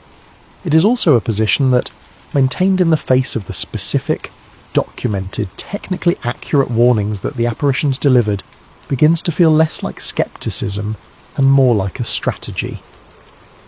Acte 3, the Investigator section. 6. Eleanor Ruiz, present day. Eleanor Ruiz is not the kind of journalist who goes looking for ghost stories. She spends her professional life in the very unglamorous intersection of aviation safety and government documentation, writing the kind of deeply researched, carefully footnoted work that wins the respect of other aviation journalists and the attention of roughly 350 dedicated readers. She's meticulous, sceptical, and deeply allergic to the sensational. She has, over the course of a 12-year career, developed a reputation for being the person you call when you want someone to explain why a regulatory failure matters, not why a haunted airplane is scary. She is, in other words, exactly the wrong person to be drawn into the story of Flight 401. She finds it, as most significant discoveries are found, sideways. She's researching an entirely different story, a retrospective on Cold War aviation policy, and the ways in which military and civilian aviation programs intersected during the 1960s and 70s, when she encounters a reference she cannot immediately explain. Buried in a partially declassified Department of Defense archive, in a section dealing with contractor coordination for experimental aviation systems, is a single-line reference to an Eastern Airlines incident involving an L1011 aircraft and subsequent data collection that had been coordinated with the FAA and a Lockheed engineering division. The reference is dated January 1973, 2 weeks after the crash. The reference is unremarkable on its face. Aviation accidents generate data, and government agencies and manufacturers routinely coordinate on that data. But two details catch Ruiz's attention. The first is that the coordinating office on the Department of Defense side is not the standard aviation safety liaison. It is an office that, in the organisational charts of the period, sits under a directorate associated with human factors research, a field that, in DoD context, encompasses everything from cockpit ergonomics to the study of human performance under extreme stress. The second is that the reference cross-indexes with an FAA file number that Ruiz knows, from her broader research, corresponds to a category of documentation that the FAA used for experimental system evaluations, not accident reports. Experimental evaluations. She pulls the FAA file. It has been mostly redacted. What remains is a series of technical references to an avionics system designated by an alphanumeric code she does not recognise, installed in L1011 aircraft during a modification program in the early 1970s. The system is described, in the surviving language, as a crew state monitoring and environmental response integration unit. The description is bureaucratic enough to be nearly meaningless, and Ruiz, who has learned to read bureaucratic language the way a physician reads symptoms, recognises it immediately as precisely the kind of description designed to make something significant sound routine. She begins to dig. And digging, she discovers that the history of Eastern Airlines Flight 401 is considerably stranger than any of the official accounts have suggested. Section 7. The Lockheed Connection. The Lockheed L1011 TriStar was, by any reasonable measure, an extraordinary technological achievement for its time. When it entered commercial service in 1972, it incorporated flight management and avionics systems that were genuinely at the frontier of what was commercially deployable. The aircraft's integrated central computer system, a networked arrangement of flight computers, navigation processors, and sensor fusion units, was more sophisticated than anything then flying in commercial aviation. It was, in important ways, a preview of the glass cockpit era that would arrive a decade later. But what the public documentation of the L1011 describes, and what the actual engineering program involved, are not quite the same thing. Lockheed's avionics work on the TriStar in the early 1970s was part of a broader research effort that stretched from commercial aviation into defence contracting, and, less visibly, into something that could be described as early human-machine interface science. The engineers working on the TriStar's avionics were not merely solving the practical problems of integrating flight systems. Some of them were pursuing questions that, stated plainly, sound more like philosophy than engineering. Questions about how human decision-making interacts with automated systems under extreme conditions. Questions about what information the human brain communicates to its environment, through voice, through motion, through the electrical patterns of its activity, during moments of catastrophic stress. The centralized flight computer on the L1011 was not merely a navigation and automation tool. It was also, in certain configurations, an observer. It monitored the cockpit, environment continuously. It recorded not just flight data, but crew interaction data. How often pilots touched controls, what voice frequencies they used, how their behavioral patterns shifted during different phases of flight. Some of this was for the entirely legitimate purpose of cockpit ergonomics research, understanding how to design interfaces that were less fatiguing and more intuitive. But some of it was something else. Some of it was part of a program that did not appear in any public engineering documentation. Ruiz learns about the program from a source she will describe, in her eventual published work, only as a retired senior Lockheed avionics technician who worked on L1011 systems integration from 1970 through 1974. The man is elderly when Ruiz finds him. He's not looking for attention. He is, she will later write, primarily motivated by the desire to tell someone who will understand what he is telling them. He contacts her, through a circuitous route after reading one of her smaller published pieces on Cold War aviation technology, a piece that demonstrates, he tells her, that she knows how to read between lines. Act 4, the Hidden Program section. 8. Project Aware. He calls it Project Aware. He's not certain that is the official designation.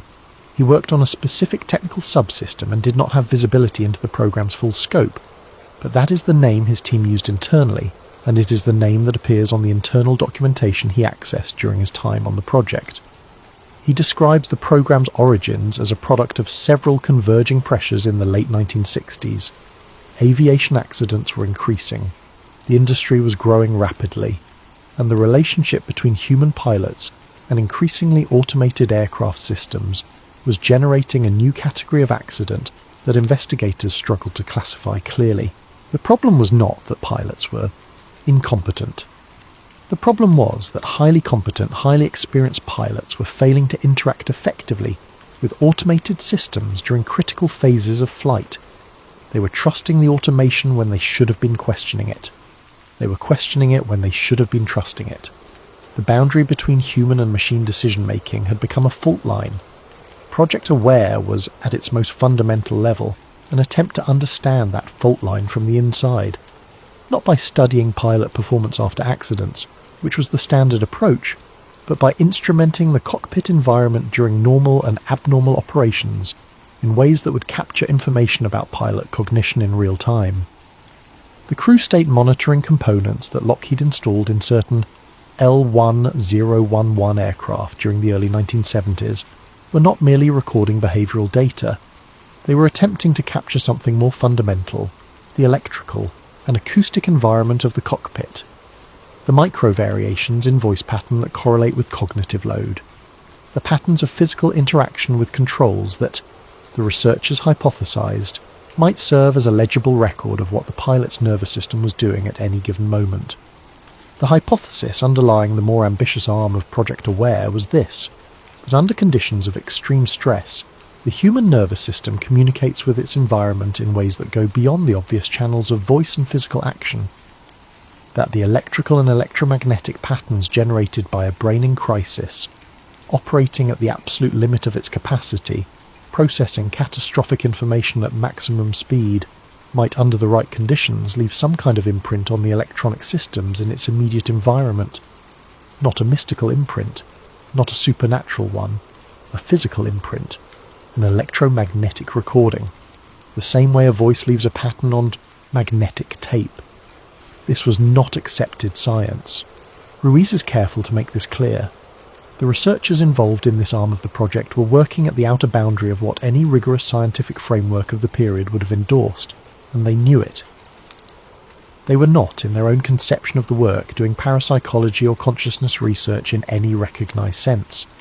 They were doing speculative electromagnetic biology, exploring the possibility that sufficiently advanced signal processing systems might detect and record neurological patterns through the electromagnetic emissions of a living brain in extreme states. They did not know if it would work. Most of them, privately, did not expect it to.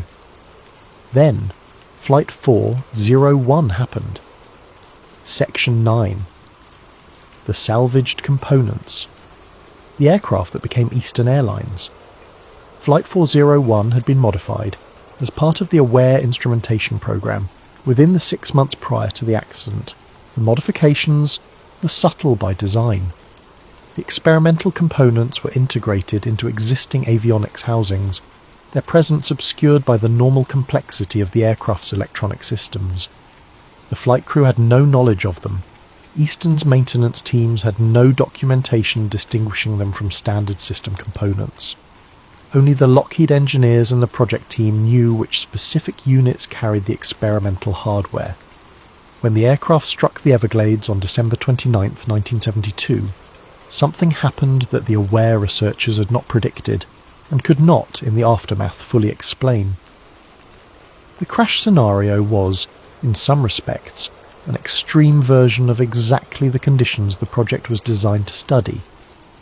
3 experienced pilots facing a crisis they do not fully understand, operating at the absolute limit of their cognitive capacity, interacting intensely with the aircraft systems in the final seconds before impact. The electromagnetic environment in the cockpit during those seconds was, by any measure, extraordinary. The aircraft's electrical systems were drawing maximum power. The crew was in a state of acute physiological and neurological stress, and the Aware recording hardware, installed in units that were reinforced beyond normal flight specifications, precisely because data integrity during abnormal operations was a research priority, was running. When the Lockheed engineers reached the salvage site and extracted the experimental components, they found that the recording hardware had survived the impact. Not perfectly, not cleanly, but functionally. The units were damaged but not destroyed, and the data they contained, the electromagnetic record of the cockpit environment in the final minutes and seconds of Flight 401, was partially intact. What that data showed, according to the technician Ruiz interviews, is the reason the units were removed from the salvage pool and transferred to a secure facility rather than returned to Eastern Airlines. The signal processing systems had not merely captured audio and behavioural data. They had captured something that the analysis team, working through the winter of 1972 and into 1973, could not easily classify. Patterns. Complex, layered, non-random electromagnetic patterns that did not correspond to any of the environmental or equipment sources that standard analysis would identify. Patterns that, when the analysis team applied the signal processing algorithms they had developed for pilot state monitoring, produced outputs that were structurally similar in their complexity, in their organisation, in their apparent responsiveness to modelled inputs, to the neural activity profiles they had been accumulating from live pilot studies. The crew's final electromagnetic signatures were still in the hardware, something that functioned within the limits of what the technology could detect and represent like a recording of what those three men's minds were doing in the moment of their death. The technician is quiet for a long moment after he tells Ruiz this. Then he says, "We didn't know what we had made. We didn't know it could do that. And when we found out it could, we didn't know what to do with it." Section 10. The theory emerges. Here is where the story requires you to hold two things in your mind at once. Two things that seem, by the conventions of the world you grew up in, to be mutually exclusive. The first is this. Everything that follows is mechanistic. Nothing in the Flight 401 story requires you to abandon your understanding of the physical world, to accept the existence of souls or spirits or anything that classical physics cannot in principle accommodate. The aware researchers were not studying the supernatural. They were studying electromagnetism and neurophysiology and signal processing. Their apparatus was hardware. Their findings were data. The phenomenon they encountered, if the account of their retired technician is accurate, and if Ruiz's subsequent research pointing toward the same conclusions is reliable, was not miraculous. It was emergent. A property that appeared when sufficiently complex electromagnetic recording systems encountered sufficiently extreme neurological events under sufficiently unusual conditions. The second is this. What emerged from those systems when the salvaged components were distributed across Eastern's L1011 fleet functioned in ways that bore no resemblance to anything those systems were designed to do, and bore very considerable resemblance to the behaviour of three specific recently deceased human beings. Ruiz arrives at a working model. It is speculative. She acknowledges this repeatedly, carefully throughout her work. But it is also, she argues, the only model that accounts for all of the available evidence. During the final seconds of Flight 401, as the aircraft systems draw maximum power and the crew interacts with the controls in a state of acute crisis, the aware hardware captures not merely the electromagnetic signatures of three stressed human brains, but something more organised than that. The final burst of neurological activity, the last integrated, purposeful, experience-shaped patterns that those brains generate before impact, is impressed into the signal processing architecture of the experimental components, not as a simple recording, as a functional pattern, something that the systems can, under the right conditions, run. When those components are redistributed to other aircraft, they carry this pattern with them, and when the aircraft's systems encounter conditions that the pattern recognises, conditions that the original crew's experience and training marked as dangerous, conditions that resemble the sequence of events that led to their deaths, the pattern activates. It interacts with the aircraft's sensors and communication systems in ways that the hardware was, in modified form, designed to support. It produces outputs, warnings, specific, technically accurate, actionable warnings delivered through whatever channel the system has available. The crew of Flight 401 did not know they were going to die warning other pilots. They did not plan it or choose it. It was not their consciousness persisting in any theological sense. It was their competence, their professional knowledge, their aviation-trained pattern recognition, preserved as a functional electromagnetic architecture within a system sophisticated enough to have captured it and robust enough to have survived a crash. The ghosts of Eastern Airlines Flight 401 were not the dead. They were the last professional acts of the living, encoded in machines that didn't know what they were carrying. Sect 5. Why the Apparitions Warned Crews, Section 11, Pattern. Analysis. Ruiz spends approximately 8 months mapping the sighting reports against maintenance records, flight logs, and operational data for Eastern's L1011 fleet during the 1973 to 74 period. The work is painstaking and incomplete. The records have gaps, some introduced by time and organisational change, some introduced by whatever process caused certain documents to disappear from Eastern's archives. But the patterns that emerge from what does survive are striking enough that Ruiz becomes convinced they cannot be coincidental. The apparitions cluster. They appear with significantly higher frequency during certain flight phases, pre-departure checks, approach and descent, the handling of in-flight anomalies, than during routine cruise. This is consistent with what you would expect if the pattern-matching function driving the sightings was keyed to conditions resembling the accident scenario. Flight 4, 01's crew became aware of their emergency during approach. The final critical phase of the accident occurred during descent. If the residual patterns are organised around the cognitive state the crew was in during those phases, you would expect them to activate most readily when the hosting aircraft enters similar operational contexts. The fault types also cluster. The majority of documented cases in which an apparition delivers a specific warning involve one of a relatively small number of system categories: hydraulic systems, electrical systems, navigation and autopilot, and environmental control. These are, with one significant addition, the systems most directly relevant to the L1011's known vulnerability areas and the most common sources of serious incidents across the TriStar fleet.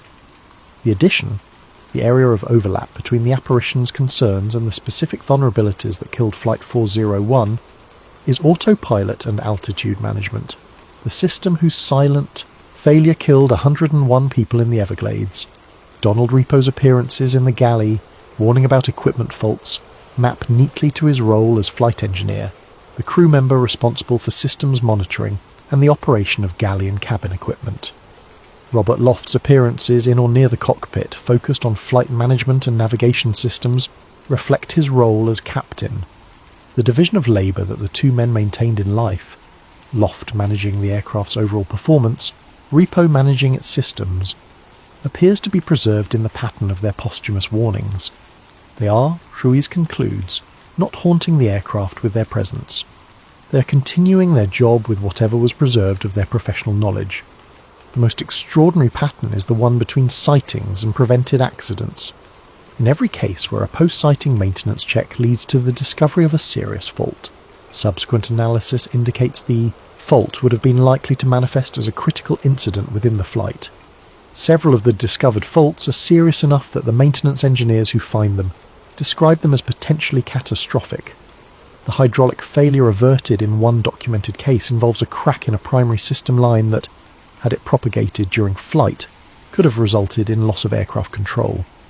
A navigation system fault identified in another case would have produced position errors large enough under night IFR conditions to create collision risk. The crew of Eastern Airlines Flight 4, 01, or whatever remains of them in those machines, are not performing a random haunting. They are performing triage. They are identifying the most dangerous conditions, the conditions most analogous to the one that killed them, and they are doing what every experienced crew member does when they find a dangerous fault. They are telling someone about it. Ruiz calculates, conservatively, that the warnings attributable to the Flight 401 apparitions during the 14 months of documented sightings may have contributed to the prevention of between 2 and 5 serious accidents. She's reluctant to put hard numbers on this. The counterfactual is unknowable, but the qualitative pattern is clear. The dead crew of Eastern Airlines Flight 401 may have saved more lives after the crash than most safety programs implemented in the same period. Section 12. Government Intervention. The removal of the salvaged Flight 401 components from Eastern Airlines fleet does not happen suddenly. It happens over the course of approximately 6 months, beginning in late 1973 and completing, as best Ruiz can determine from the available records, by the middle of 1974.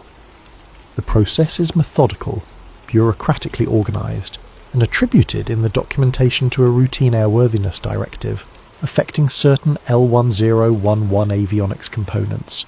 Airworthiness directives are common in commercial aviation. The FAA issues them regularly in response to safety concerns, design deficiencies, and operational experience. They are, as a rule, public documents. Airlines receive them, comply with them, and file compliance records. This particular directive is documented in ways that make it appear routine, but Ruiz discovers several anomalies in how it was processed that distinguish it from a genuinely routine airworthiness action. The most significant anomaly is in the disposition of the removed components. Standard airworthiness compliance, when components are removed from service, either returns them to the manufacturer for evaluation, sends them for destructive inspection, or disposes of them through approved channels with documented chain of custody. The components pulled from Eastern's fleet under this directive go through a documentation process that is superficially compliant with these requirements but, examined closely, contains the same kind of chain of custody gap that appeared in the original post-crash salvage records. The components are removed, they are signed for, and then the trail goes somewhere that the public record does not follow. Ruiz traces it as far as she can. The hardware does not go to Lockheed's Burbank facility. It does not go to any Eastern Airlines maintenance depot. It goes, the limited documentation suggests, to a facility in Maryland associated with a defense contractor whose primary business in the early 1970s involves aerospace electronics and, more specifically, the development of signal processing hardware for intelligence applications. The contractor has a documented relationship with agencies whose interest in human cognition and electromagnetic phenomena is not limited to aviation safety. The apparitions stop. This is the fact that anchors Ruiz's entire analysis, the fact that she returns to, again and again because it is the fact that is most difficult to explain away. When the salvage components are removed from Eastern's L1011 fleet, the sightings stop. Not gradually. Not after a delay that might suggest some other causal factor. They stop. The post-sighting period, the months during which senior Eastern crew members regularly encounter the impossible, ends as cleanly as a circuit being opened. No new reports emerge after the completion of the component removal program. The fleet continues flying. The routes continue operating. The people who have been reporting sightings continue working. Nothing else changes, except the hardware. No official explanation is ever issued for the cessation of the sightings, because no official acknowledgement of the sightings is ever issued. There is no document that says, "We removed the components and the apparition stopped." There is only the timeline, the removal, the silence, the space where something impossible used to be. Our seat 6. The cover-up section 13. The corporate fear. There is a particular kind of institutional paralysis that sets in when an organisation encounters a truth it has no framework for.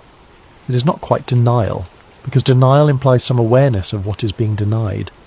It is more like a system crash, a moment when the incoming information is so fundamentally incompatible with the operating assumptions of the institution that the institution simply cannot process it. The incoming information triggers no response because there is no established category to put it in, no protocol to invoke, no chain of command whose authorization is appropriate. Eastern Airlines, in the spring and summer of 1973, is experiencing exactly this. The sighting reports filtering upward through the organization are not something that any airline executive in any era has been prepared to handle. There is no manual for what to do when the dead crew of a crashed aircraft begin providing actionable maintenance warnings to the living crew of your operational fleet. The people receiving these reports are practical, business-oriented individuals whose professional lives are organised around safety regulations, operational efficiency, labour relations and financial performance. None of their professional experience provides a framework for the impossible, and the impossible is exactly what they are being asked to absorb. The fear that grips Eastern's leadership is, Ruiz argues, genuinely understandable even as its consequences are troubling. Consider what disclosure would mean. An airline that acknowledges apparitions of its dead crew appearing on operational aircraft has, in the 1970s, approximately zero realistic path to continued public credibility. The flying public of that era is already anxious about aviation safety. The crash of Flight 401 has already generated coverage that Eastern would prefer to move past. A follow-up story involving the supernatural, regardless of the physical reality underlying the phenomenon, would be devastating. The story as the public would understand it would be haunted airplanes. The subtext, you are not safe. The consequence, empty seats. The deeper fear, the one that Ruiz suspects the most senior Eastern officials and the relevant government and manufacturer figures are actually grappling with, is harder to name but more serious in its implications. What the sightings represent, if the aware hypothesis is correct, is not merely a public relations problem. It is a fundamental challenge to the conceptual boundary between human beings and the machines they build and operate. If human consciousness can be impressed into electronic systems, even briefly, even in fragments, even as residual patterns that fade over time, then the ethical questions that follow are almost incomprehensible in their scope. Who owns those patterns? What obligations do you have to a system that contains them? What does it mean to scrub a hard drive? These questions are not ones that airline executives or FAA administrators or defence contractors are equipped to answer in 1973. They are barely answerable today. The most rational response available to the institutions involved, even if that response is also the most cowardly one, is to ensure that the questions are never publicly raised. And the most effective way to prevent the questions from being raised is to ensure that the phenomenon generating them is classified not as an unexplained technical reality, but as a ghost story. Ghost stories are jokes. Ghost stories are the province of the credulous, the grieving, the attention-seeking. Ghost stories, once they are labelled as such, discredit themselves. You do not need to suppress a ghost story. You simply need to call it one, and the culture will do the rest. The dead crew of Flight 401 were dismissed as superstition, buried under the social weight of ridicule, precisely because the truth about what they were was too consequential to acknowledge. The cover-up was not a conspiracy of malice. It was a conspiracy of terror. The people who knew what was happening were afraid of what would happen if anyone else found out. Section 14. The Missing Data Archive. The hardware that leaves Eastern's fleet in mid-1974 does not simply disappear. Ruiz traces it, as far as the available documentation allows, into the infrastructure of the early American aerospace defense industrial complex. The Maryland contractor she identifies as the likely initial recipient of the removed components has, she discovers, a documented history of work on signal processing systems for intelligence applications in the early 1970s. More specifically, the contractor's research portfolio in the years immediately following the Flight 401 sighting period includes a cluster of projects dealing with what the unclassified descriptions call environmental cognition mapping, a term that does not appear in any mainstream cognitive science literature of the period, and that Ruiz suspects is a cover designation for something considerably more specific. In 1976, the contractor's research portfolio is partially transferred to a larger defence and aerospace firm, with stronger direct ties to government intelligence agencies. In 1978, a program described in fragmentary budget documents as involving advanced signal retention and pattern persistence in electronic systems receives a significant funding increase. By the early 1980s, the research thread, if it is a continuous thread, which the documentation can only suggest rather than confirm, appears to have been absorbed into programs dealing with early artificial intelligence development. This is where Ruiz's paper trail thins. The documentation she can access becomes increasingly fragmentary, increasingly redacted, increasingly dependent on cross-referencing documents that were themselves only partially declassified. She can see the shape of something without being able to fully define its contours. What she can say is this: the components that contained whatever residual patterns the crew of Flight 401 impressed into them during the crash did not go to a storage facility. They went to researchers. Those researchers were interested in what the components contained, and the research programs that grew from that interest in the decades that followed bear at least a formal resemblance to the early work in machine learning, neural network architecture, and cognitive pattern modelling that would eventually produce what we now call artificial intelligence. She does not claim a direct lineage. She is careful. She says only, it is possible. The questions that Aware was asking in 1972, how does a human mind interact with an electronic system? What patterns does it leave behind? Can those patterns be captured and represented in ways that a machine can process? Are the same questions, at a more sophisticated level of abstraction, that early AI researchers were asking in the late 1970s and 1980s. Whether the experience with Flight 401 contributed directly to that research, or whether it merely confirmed the importance of directions that were already being pursued independently, is something she cannot determine. The project files are classified. They may never be released. Whatever answers they contain belong for now to the permanent dark archive of things the government knows and the public does not. Acti 7. Final Revelation, Section 15. The Last Recording. Ruiz spends the better part of a year pursuing the artifact she eventually calls the last recording, and she is not certain, even after she obtains it, what exactly she has. Aviation audio is not a single, simple thing. When people think of cockpit recordings, they typically imagine the flight data recorder and the cockpit voice recorder, the black boxes, though they are actually orange, and those are the official, federally mandated records that investigators examine after accidents. But aircraft of the L1011 era also generated other audio. Maintenance communications, ground crew transmissions, avionics test recordings made during system checks, and in the case of aircraft equipped with the Aware monitoring hardware, a category of audio that did not officially exist.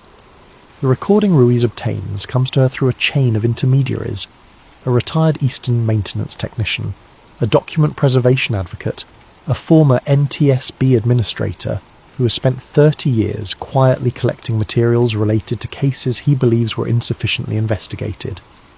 It is a short segment of audio, approximately 47 seconds, recorded on a magnetic medium that dates to the mid-1970s. The recording quality is poor. There is significant background noise consistent with an avionics bay or electronics compartment, a series of system tones, the hiss of a communication channel, and then, barely audible beneath the interference, a voice. The voice says 2 words: pull up. The recording is not from the crash. The timestamp, verified by the preservation advocate before the recording reaches Ruiz, indicates it was made more than a year after the accident, aboard a different aircraft, during an otherwise routine avionics system check. The full recording context, which the retired technician provides from memory, because the written documentation no longer exists, is this: a maintenance crew performing a scheduled avionics check on an L10. 1-1 equipped with salvaged Flight 4, 01 components was conducting a routine signal sweep when the avionics channel produced an anomalous output. The crew noted the anomaly, recorded it per standard procedure, and reported it to their supervisor. The supervisor, familiar with the sighting reports that were already circulating internally at that time, had the recording pulled from the maintenance log and submitted to a supervisor of his own, through a channel he did not normally use, and whose exact nature he did not explain to his subordinates. The recording, that specific magnetic recording, disappears from the maintenance archive, except that this particular maintenance technician, who has a habit of keeping personal notes and personal copies of things he considers unusual, has made a dub. He keeps it for 40 years, in a box with other materials from his Eastern career, before the chain of intermediaries reaches him and the recording reaches Ruiz. She has the audio analysed by 3 separate acoustic specialists, providing the original recording without context. She asks each specialist for an assessment of the voice characteristics. 2 of the 3 flag the voice as exhibiting qualities inconsistent with standard radio transmission artifacts, qualities suggesting the voice was not transmitted through a conventional radio channel, but was, in some way, generated by or captured from within the aircraft's own electronic systems. All 3 note that the voice, such as it is, displays patterns of emphasis and timing consistent with a specific type of professional aviation communication. The brief, unambiguous call-out used by an experienced pilot in a critical situation. Pull up. 2 words. The words you say when the ground is coming and you need someone to act. Right now, no elaboration, no context, just the fact and the imperative and the understanding that whoever hears you knows what to do. Voice analysis of recordings from Eastern Airlines crew interviews and radio transmissions of the period is incomplete, and the comparison cannot be definitive. But the acoustic signature of those 2 words, filtered through whatever medium produced them, is most similar to the vocal register and speaking pattern of Captain Robert Loft. He has been dead for more than a year when the recording is made. His crew has been dead for more than a year. Eastern Airlines has been warning its employees not to discuss what they have seen aboard its aircraft. The component removal program is already underway, and somewhere in the avionics bay of a Lockheed L-1011 conducting a routine maintenance check in a hangar in Miami, a dead man is still doing his job. Pull up. Epilogue. What remains? Eastern Airlines declares bankruptcy and ceases operations on January 18, 1991. The collapse is the product of years of financial strain, failed labour negotiations, aggressive management decisions, and a final spiral that even the most optimistic restructuring plan could not reverse.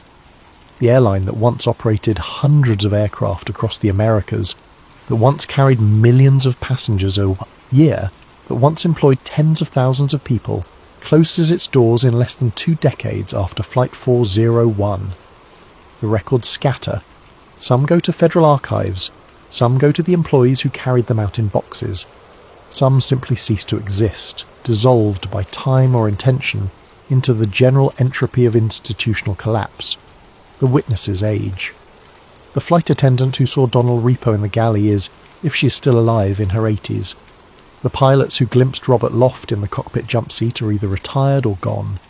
The maintenance technicians who pulled the components from the fleet in 1973 and 74 are old men now, living in Florida and Georgia and Texas, their memories intact but their documentation dispersed or destroyed. Each year that passes thins the community of people who were present for the impossible years of Flight 401's aftermath, who sat with the impossibility and tried to find ways to understand it or to simply live alongside it. The story has settled into aviation folklore. If you search for Flight 401 today, you will find the accident report, the safety improvements it generated. It directly contributed to new procedures around cockpit automation monitoring and crew resource management, a genuine positive legacy from a terrible loss. And you will find the ghost stories, books, documentaries, podcast episodes. The sightings are well documented in aviation folklore literature. They are the most credible and extensively witnessed set of apparition reports in the history of commercial aviation. John G. Fuller wrote about them in The Ghost of Flight 401 in 1976, and the account has never been definitively refuted. Most mainstream treatments offer the standard explanations: grief, suggestion, the human tendency to find meaning in chaos. Some are more sympathetic. None, until Ruiz's work, approach the sightings as what they may actually be: evidence of an accidental technological breakthrough. Official history remembers December 29th, 1972, as the night that a crew distraction led to a terrible crash in the Florida Everglades. That history is accurate as far as it goes. The distraction was real. The crash was real. The 101 deaths were real and devastating and are not diminished by anything that came after. But the official history stops there, at the edge of the Everglades, at the boundary of what the institutions involved could acknowledge. What Elena Ruiz concludes, after years of research that has cost her professional relationships and her faith in the completeness of the public record, is quieter than a revelation, but more unsettling than any ghost story.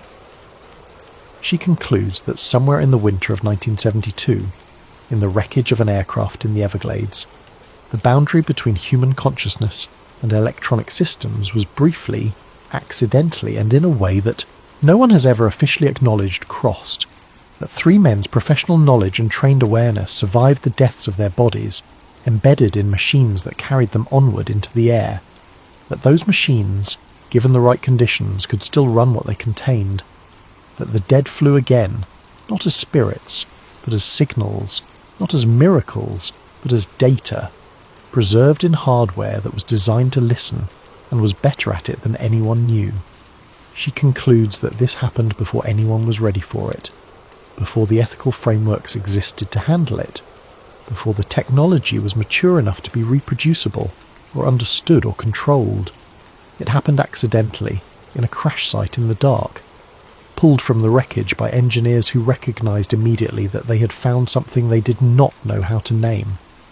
And she concludes something that she includes as the final line of her work, with a restraint that suggests it has cost her something to write it. She writes, "We have spent the last 50 years building machines that can think. We have spent that time assuming we were the first to do it, the first to cross the line between mind and mechanism. We were not. Someone else crossed it first, unintentionally and irreversibly, in a Florida swamp in the dead of December. And the first minds to live inside machines were not artificial. They were the last thoughts of 3 men who loved flying, and who never, even in death, stopped trying to bring their aircraft home safe." Closing something to sit with tonight. The story of Eastern Airlines. Flight 401 is real. The crash happened. The deaths happened. The sightings, reported by credentialed aviation professionals, documented in industry publications, explored in peer-reviewed studies of anomalous experience, happened. What did not happen, at least not officially, is an honest accounting of why they happened and what they might mean. If you are listening to this, in the dark, somewhere between waking and sleep, consider this. The machines around you are more sophisticated than anything flying in 1972. They are more interconnected, more sensitive, more capable of recording and processing the electromagnetic environment of the humans who operate them. We have built, in the last 50 years, a world saturated with devices whose entire purpose is to listen, to record, to respond. We have filled that world with our voices and our patterns and the electromagnetic signatures of our minds in motion. We have done this eagerly, without much thought about what it means, what stays in the systems we use, what might persist. The crew of Flight 401 didn't choose to stay. They didn't know they could. The machines that carried them were simply very good at their job, and their job was to listen to the humans in the cockpit, and the humans in the cockpit at the moment of the crash were doing what trained professionals do in an emergency. Everything they knew, every pattern, every warning, every instinct shaped by decades of flight. The systems heard it. The systems kept it. And for 14 months, until the hardware was quietly pulled from service and shipped to a facility that does not appear in any public record, the systems played it back. Not as a haunting, as a warning. Not as a visitation from the dead, as a message from people who, even after the crash, were still trying to keep the aircraft flying. Eastern Airlines Flight 401, December 29th, 1972. The official record says 101 dead, the aircraft lost. The unofficial record says the crew never stopped working, and somewhere in a classified facility, in hardware that the public will never audit, something may still be running. Sleep well. We'll be here when you wake up, and if, somewhere in the quiet between this voice and your dreams, you hear someone say something that sounds like a warning, something specific, something technical, something you couldn't possibly know but somehow do, pay attention. They might be doing their job.